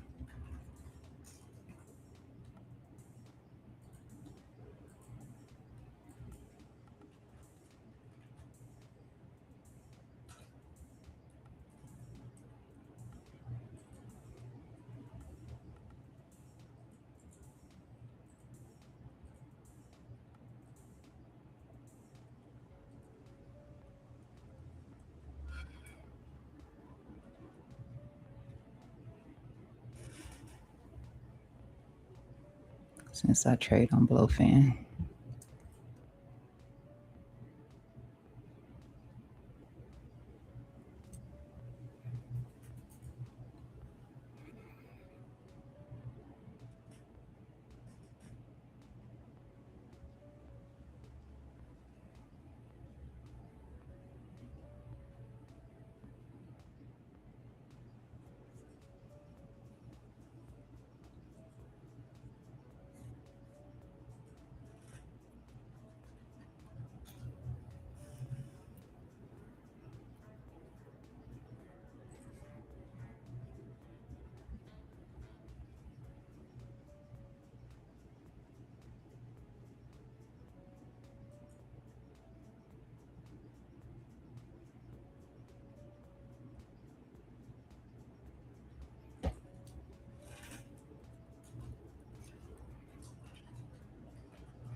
See how much I'm up on that. 48%.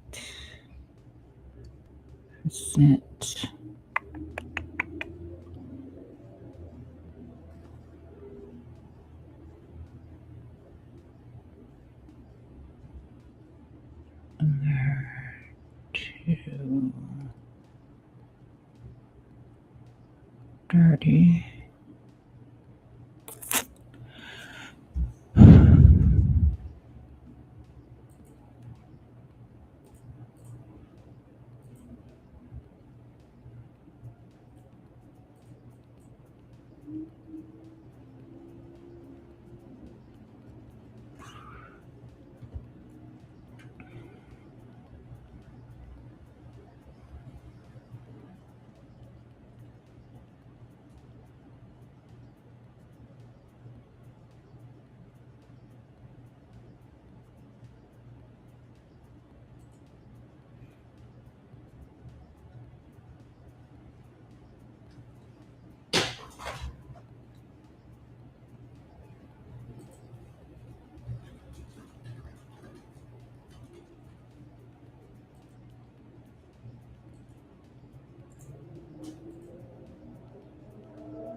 Mhm.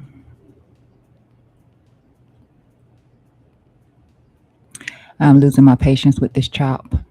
I'm losing my patience with it because it starts hammering away at another high. Like we've already apparently hit this in control, and it just keeps hammering away up here again. And it's hard to sit here and hold something, and you just keep doing this. Like it's hard.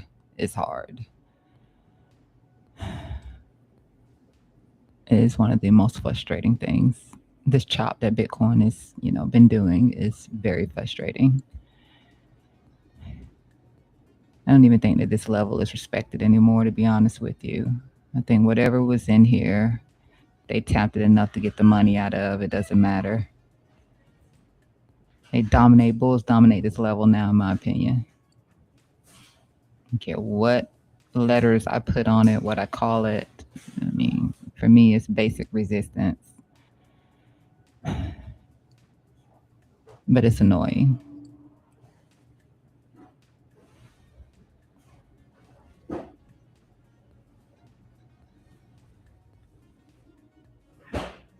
If they want me to give up on this, it's working. It's working.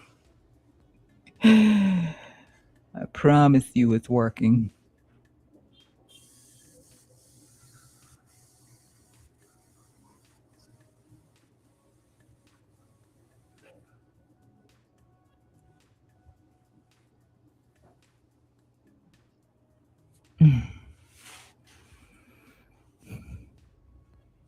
Squeezing a little bit more on the 15-minute time frame.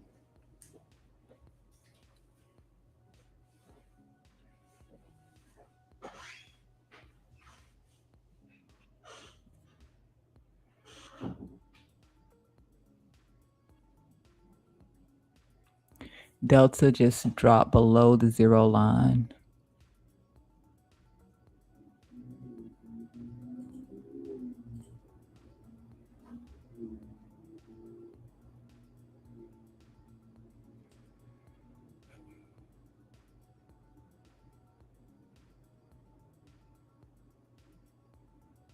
We're back on that trend line that's been acting as support. If you ask me, I would tell you this right here tends to indicate that we go down, but we're just not getting the follow through in here. Even after getting the bearish div right here. With this, I would be looking for this to squeeze and break to the downside, but it's hard to say. We're back at the support level right now, and then you can see where the delta just flipped the zero line because it was not red at first, and it can always flip back above it.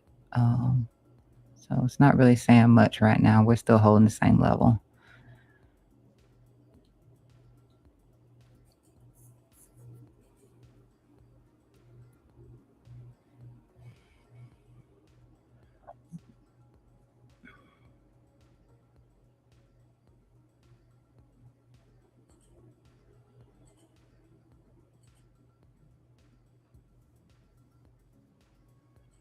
We did lose a little bit more of that strength in here, like I was saying. Like if I put this on, oh, I turned it off. Sorry. So you can't see it.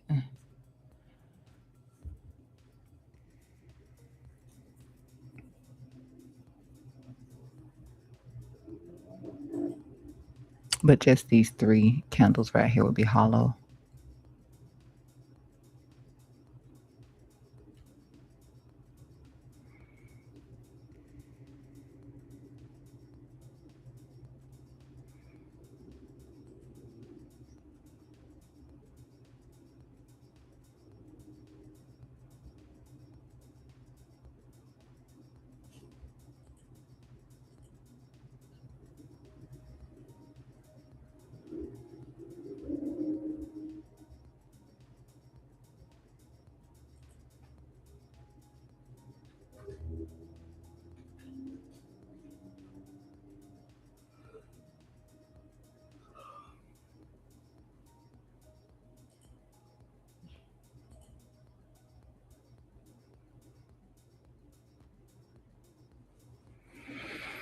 Oh,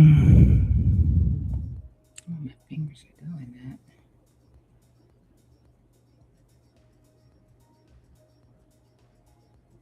I need to get up and get on my treadmill.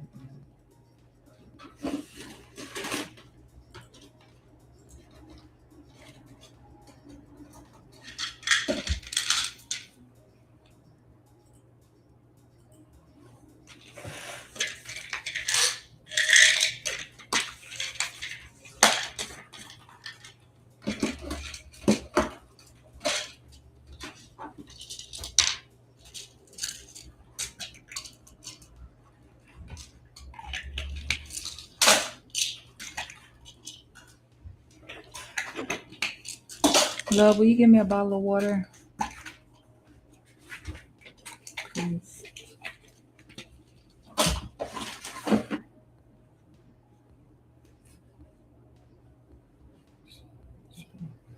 Someone chat.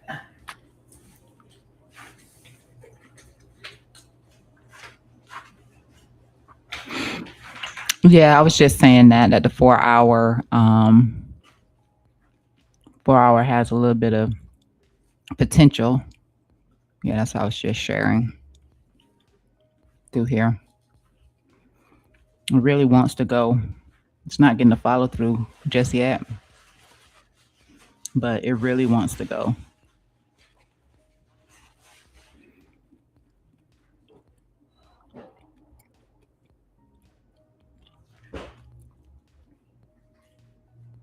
And it's closed down here too. Positive flip right there. Really wants to go, but hasn't proved itself just yet.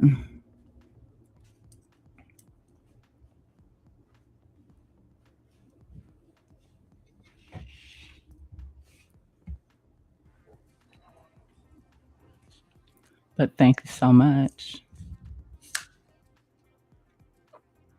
Dehan Bitcoin.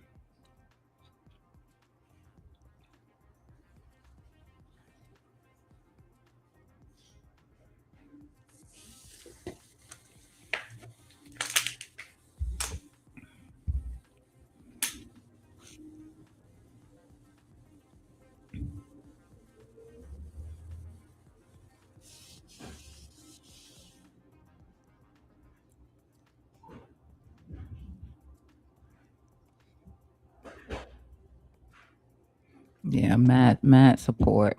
Mad support on that on the 4 hour. So I'm schlonging it. I'm schlonging it.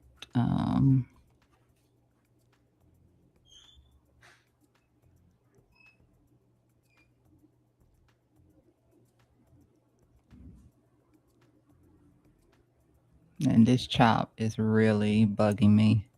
It really just makes me just want to just drop it. But I'll take since since I have a long open also from the lows down there, it'll only be a small loss here. if in the next 15 minutes, if that data is going to cause us to get that rapid pump up.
Yeah, absolutely zero respect for this level at this point. Zero.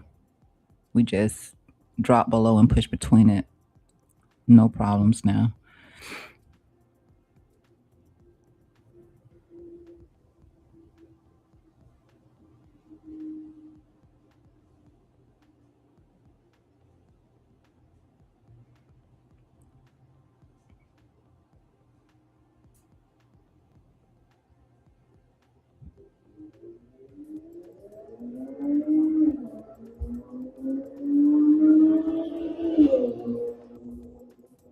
All right, I had enough of that argument. But let me get that out of here.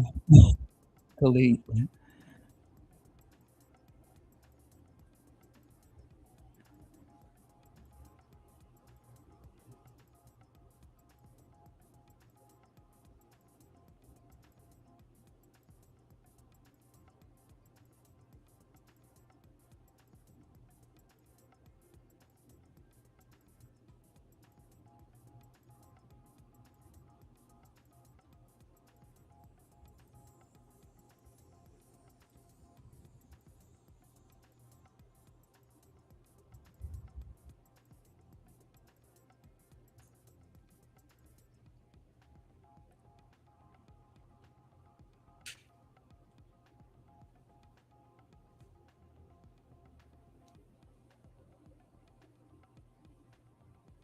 Hmm.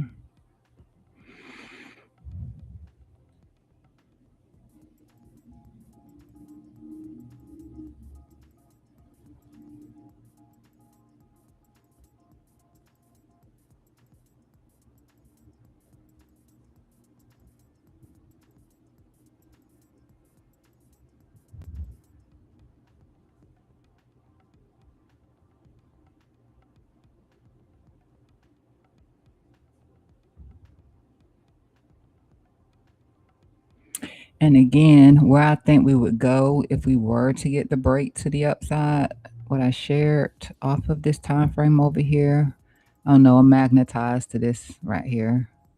I mean, that's basically going to be where the high is. Let's see if we'll get there. That's basically going to be up here. We have this liquidity up here. We have this high over here.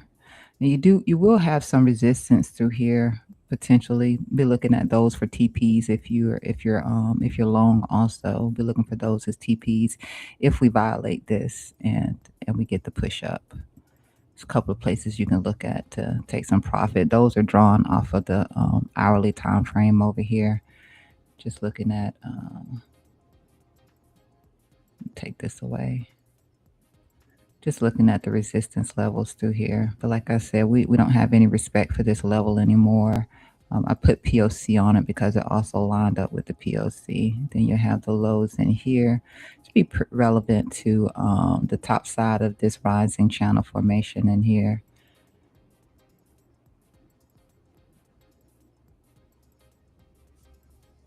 they may want to eat that wick. So that would be what I was looking at on the, 4 hour getting above, basically.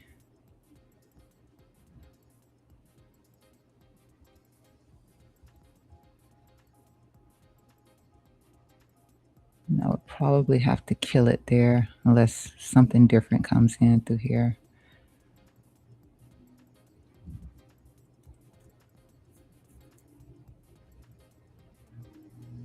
If not, I would TP if we get the short play, which, if we get it, there's a gap to be filled right around this neckline here.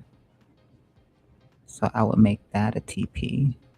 And then if we manage to get more, then I'd be looking for the liquidity here to be taken.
Mm.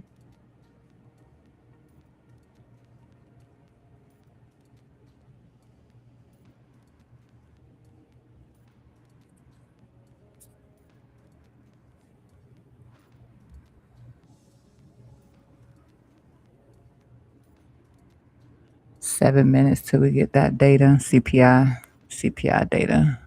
So that incoming volatility is about to happen. Please protect yourself.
Getting closer and closer, boy.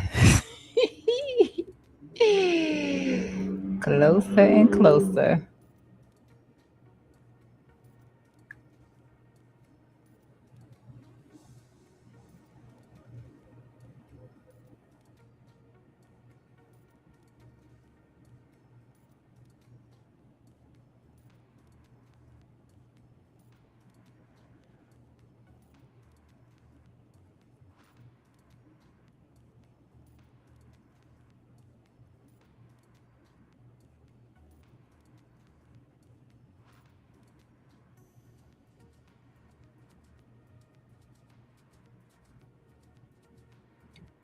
Yeah, that might get me this time. Yep, got me. All right, got me on that. I'm not going to touch it again right now. I'm going to let it do what it does.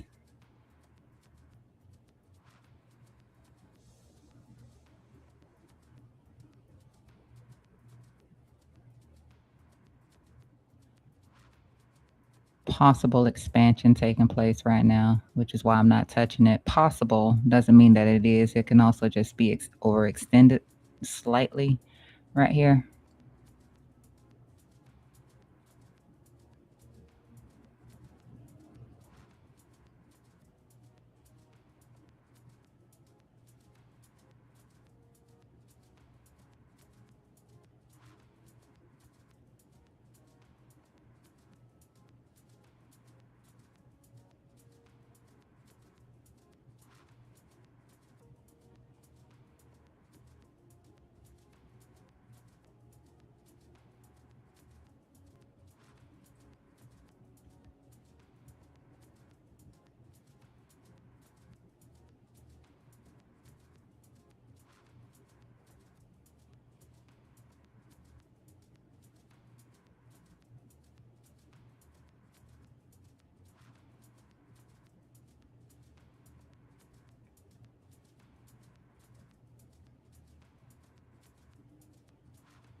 Remember what I said about that EMA on that 4 hour? It has not had a cross up. That would be a change of behavior for that 4 hour time frame.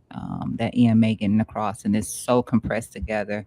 It will not confirm until this 4 hour candle closes. But by the time that happens, it'll be a little late. Maybe you could get a pullback and then a re-entry on a long.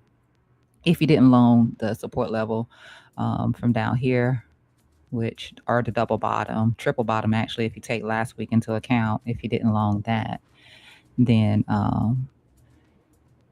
maybe on that 4 hour, it pulls back once it can confirm a change of behavior. Right now, we're still waiting on that change of behavior to confirm, but it looks like it will.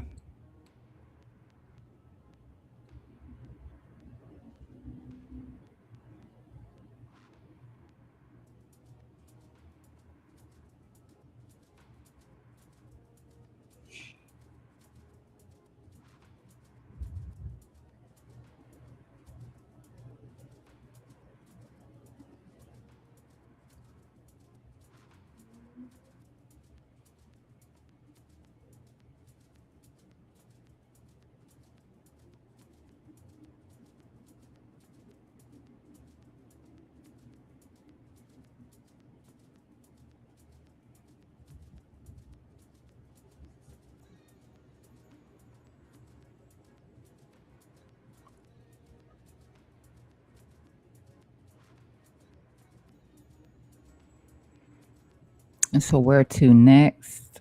Probably, like I said, somewhere up here after taking that liquidity that we have in here. It will probably be somewhere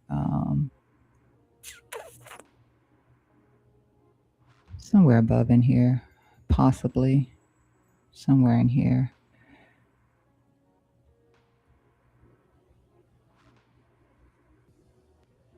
Let me drop that in a little bit. I know on the 4 hour it's going to look a little bit higher than this. I'm just going to set it here for now.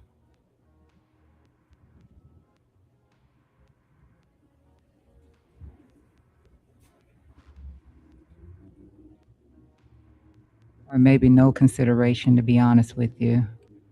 There may be no consideration.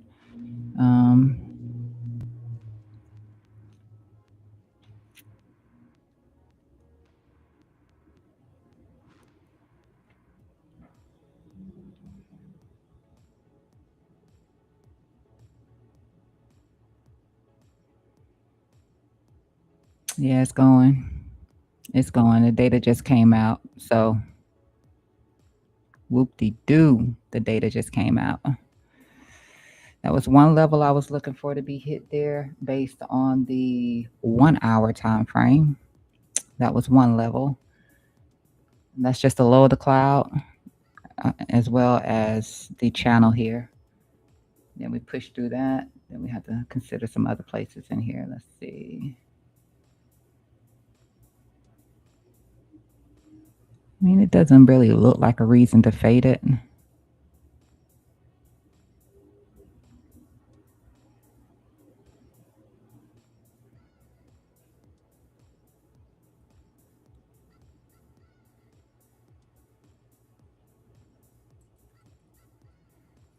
See how we do. That was this tap right here. Also, you see the top side of the channel right here. I can't really tell that there's a reason to fade it though. We're outside of standard deviation 2. And this candle is still live. You have to degen. You have to want to be a degen right here.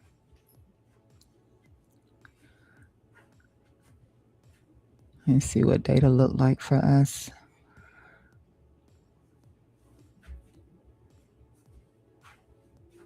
Okay, so we were looking for a 0.3% on CPI month over month, and we came in at a 0.2%. But you want the number to be higher, so it came in less than. So it didn't come in good, and then on 2.5% on over year is what was forecasted, and came in at 2.4%.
Now, I like it so far.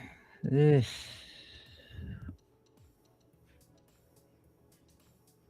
I'll give this candle some time though. Maybe it wants to reject and it just falls from here, but I'm gonna give this candle some time. I just got taken out of the trade. Mm.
Let's see.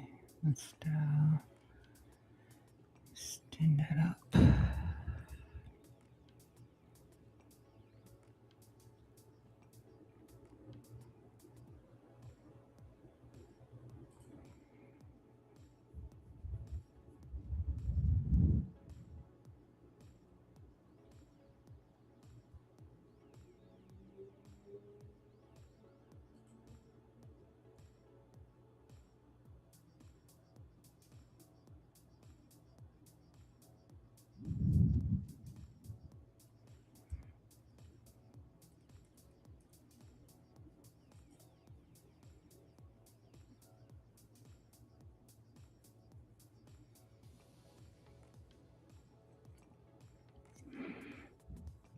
Mm-mm-mm.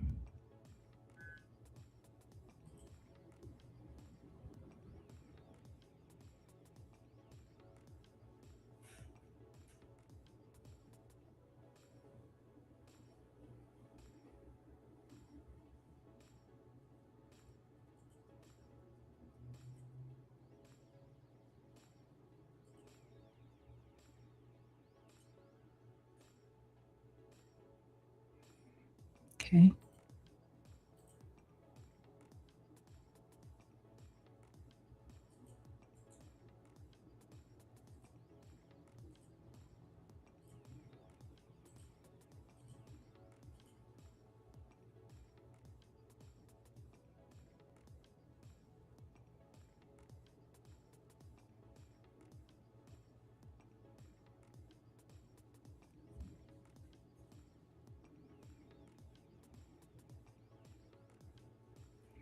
I don't really see. Let's see what we got right here. We would leave that with a little bit of bearish divergence on the 15-minute time frame, which in turn would cause the 4 to have some, but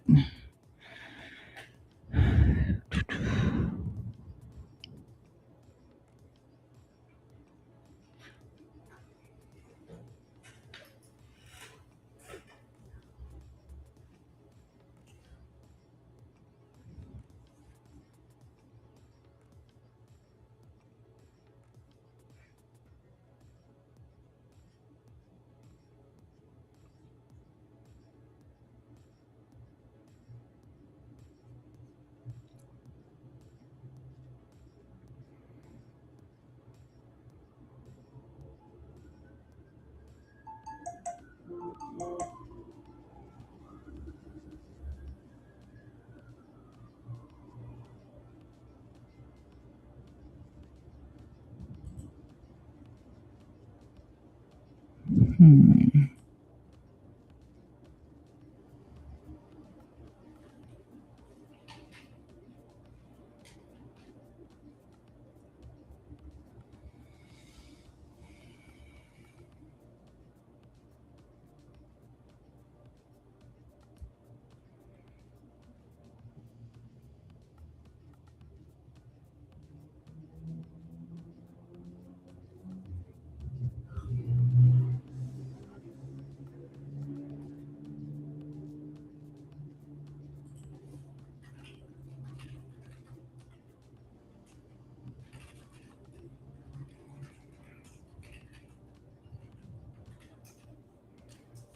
I'll take this off of this chart for anybody that needs to see, like literally see.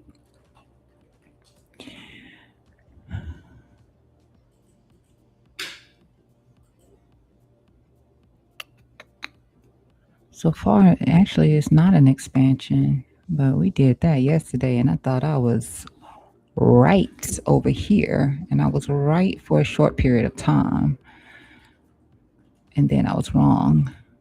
So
bad rejection right now.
see.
I still feel like that 4 hour gonna go, but I'm not gonna lie. I did try to short it again right here. I did. I didn't want to say anything because I don't want to encourage anybody to overtrade because I feel like the 4 hour is gonna go, and it's just I'm just gonna get stopped out again right here. But I couldn't help but try it again. I couldn't help but do it. It just it enticed me.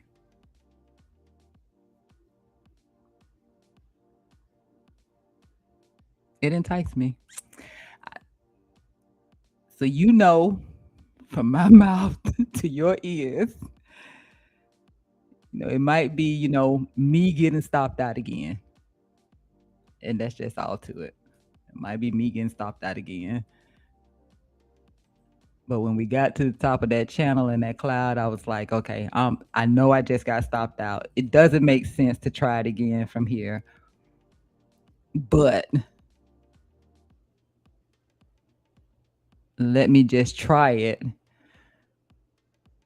just because it is a resistance level. And that's it. I still feel like the 4 hour is going to send price action. And that next opportunity is going to be somewhere around that high up there, around where this pool of liquidity is in here, or that high, that wick is what I feel like. But I only did it because I didn't notice the expansion. I was scared that it was going to be an expansion, but so far it's not. But I can be wrong like I was over here. When I took this long over here, I was so wrong. It didn't expand on that drop, but then later on it came back and it expanded. So that might be what happens. But I felt like trying it again. And I did it in silence because I don't want to encourage anybody. I don't want to encourage anybody. So I shot my chance again. I couldn't help it.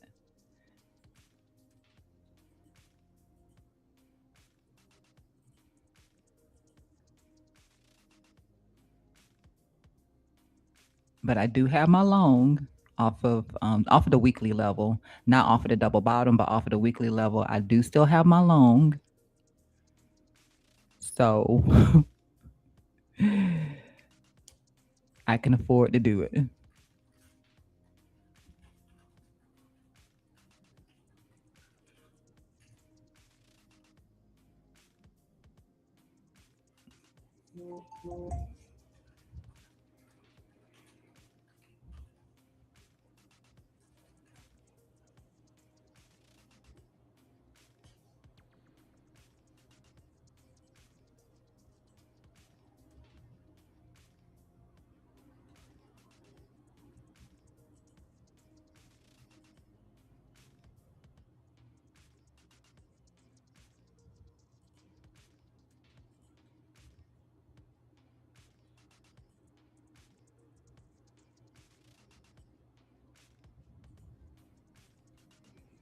But if this thing turns around and you see an open hand, it's going to pump. And by open hand, I'm just looking at this. It didn't expand. And that's the only reason why I gave it another shot. Like I said, I tried it over here with the long because it didn't expand right here. But later on, it came back, and you can see how the open hand happened right here. But that pushed up, that's when you know you don't need to be in it. When this does this, when that does that, it's gone. It's not something you want to touch. But it didn't do that time, so I tried it again.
Mm.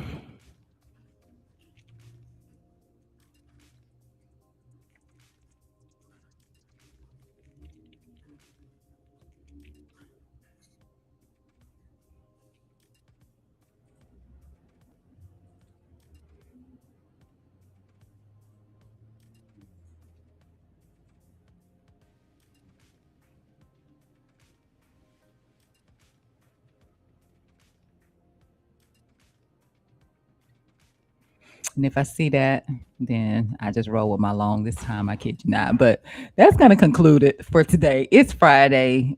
We're not going to have a lot of liquidity again. I say this every weekend close or every Thursday. I remind you that liquidity is going to be a little slim. Market's not going to open for another hour here, or almost coming into less. Well, we're less than that right about now. I can tell you what I see in here right now, which really hasn't made any strong difference in here. And it probably won't show until market opens.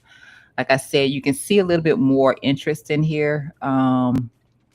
Open interest in here around this 37 right now. You can see right in here, it looks a little bit more leveraged.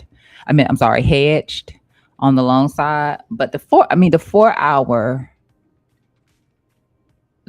again, I think is decent. I don't think we have too many chances of wanting to short Bitcoin based on the 4 hour time frame. I started out letting you know that I don't think that there's going to be too many more chances with that on the 4 hour time frame. Just looking at this is the second time we got that cross on that one particular indicator, one particular moving averages. That's the first time we got that cross, and I think that we're pretty close to seeing that. Like, we're outside of this channel now. Like, you can move this up like this.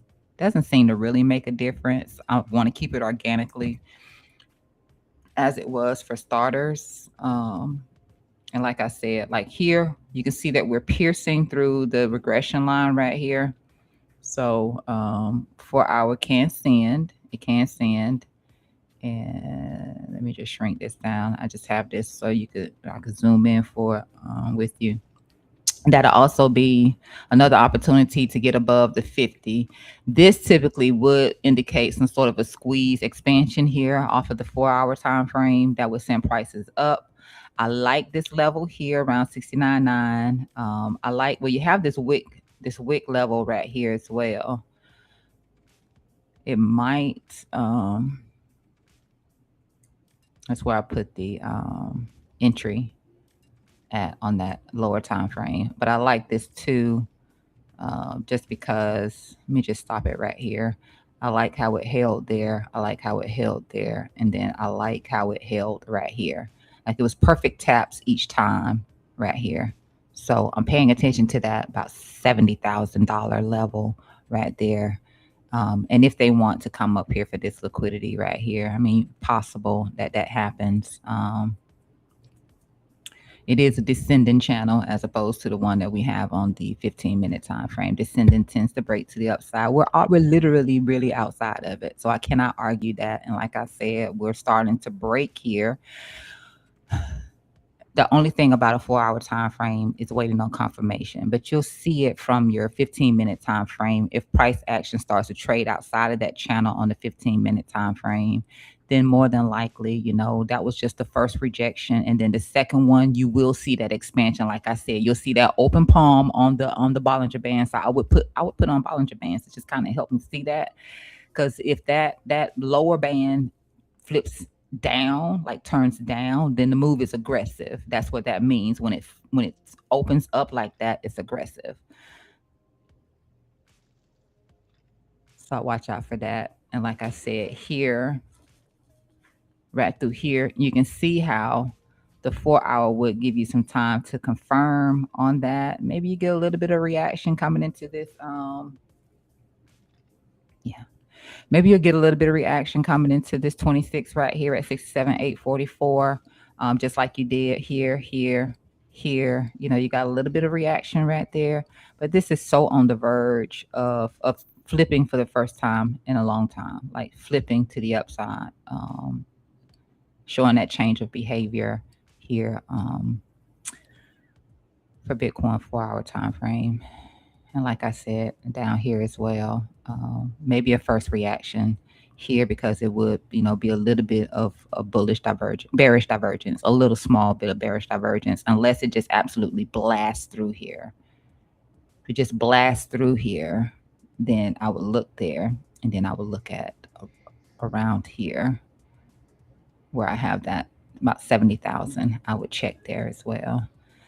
If we're doing anything more than that, then we're changing structure essentially from these lower highs and lower lows. We'll be changing structure in here, especially if we're closing above here.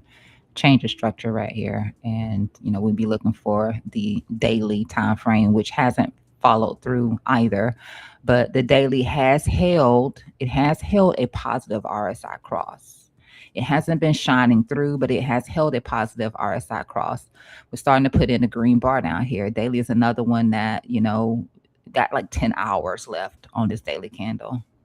10 hours left, but it shows the same thing down here, where typically if this indicator is below the um the blue dash, it tends to indicate that you see a move up rather than down. That's what it tends to indicate. We haven't got the follow through here, and we're still very far below 50. So that's something else. On this daily time frame, you might see price come through, maybe take out, maybe just maybe wick in here, but not actually do a close above here. But if we do, then we know that we flipped, and then we can start to look for higher highs and higher lows and get the idea of attempting to short Bitcoin out of our heads.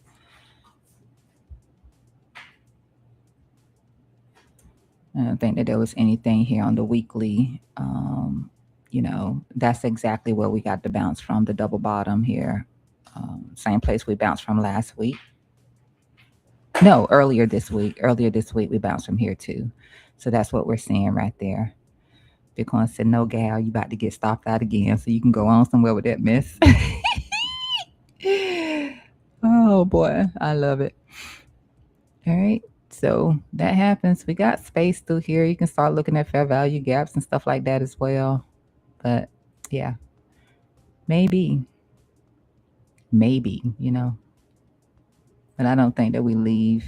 I don't think that we drop below this zone. I think that this is it. This is our zone. Whether we trade sideways a little bit more, or whether if we do change structure, it won't be from this weekly. It will be from daily down.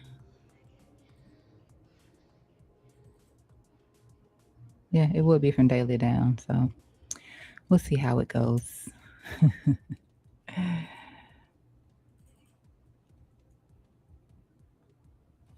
With that said, I'm out. It's the weekend. Enjoy the rest of your weekend.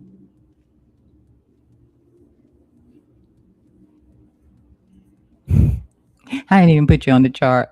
Sorry. I didn't even put you on the chart. I did all that talking and I didn't even put you on the chart. But you heard it. And if you was here before, then you seen what I was talking about with the 4 hour. So don't get overly bearish. Just don't get overly bearish here.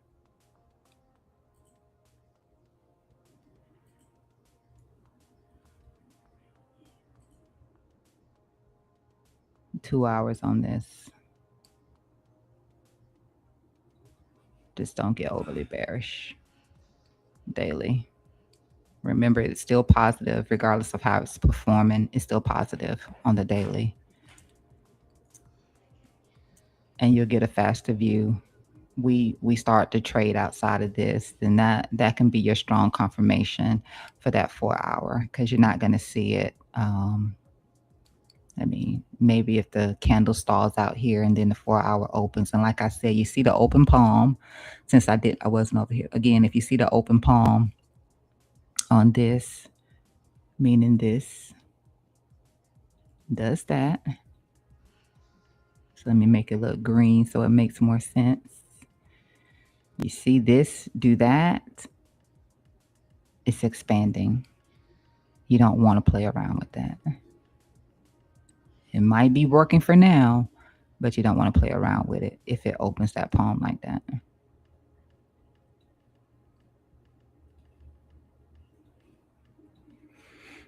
All right.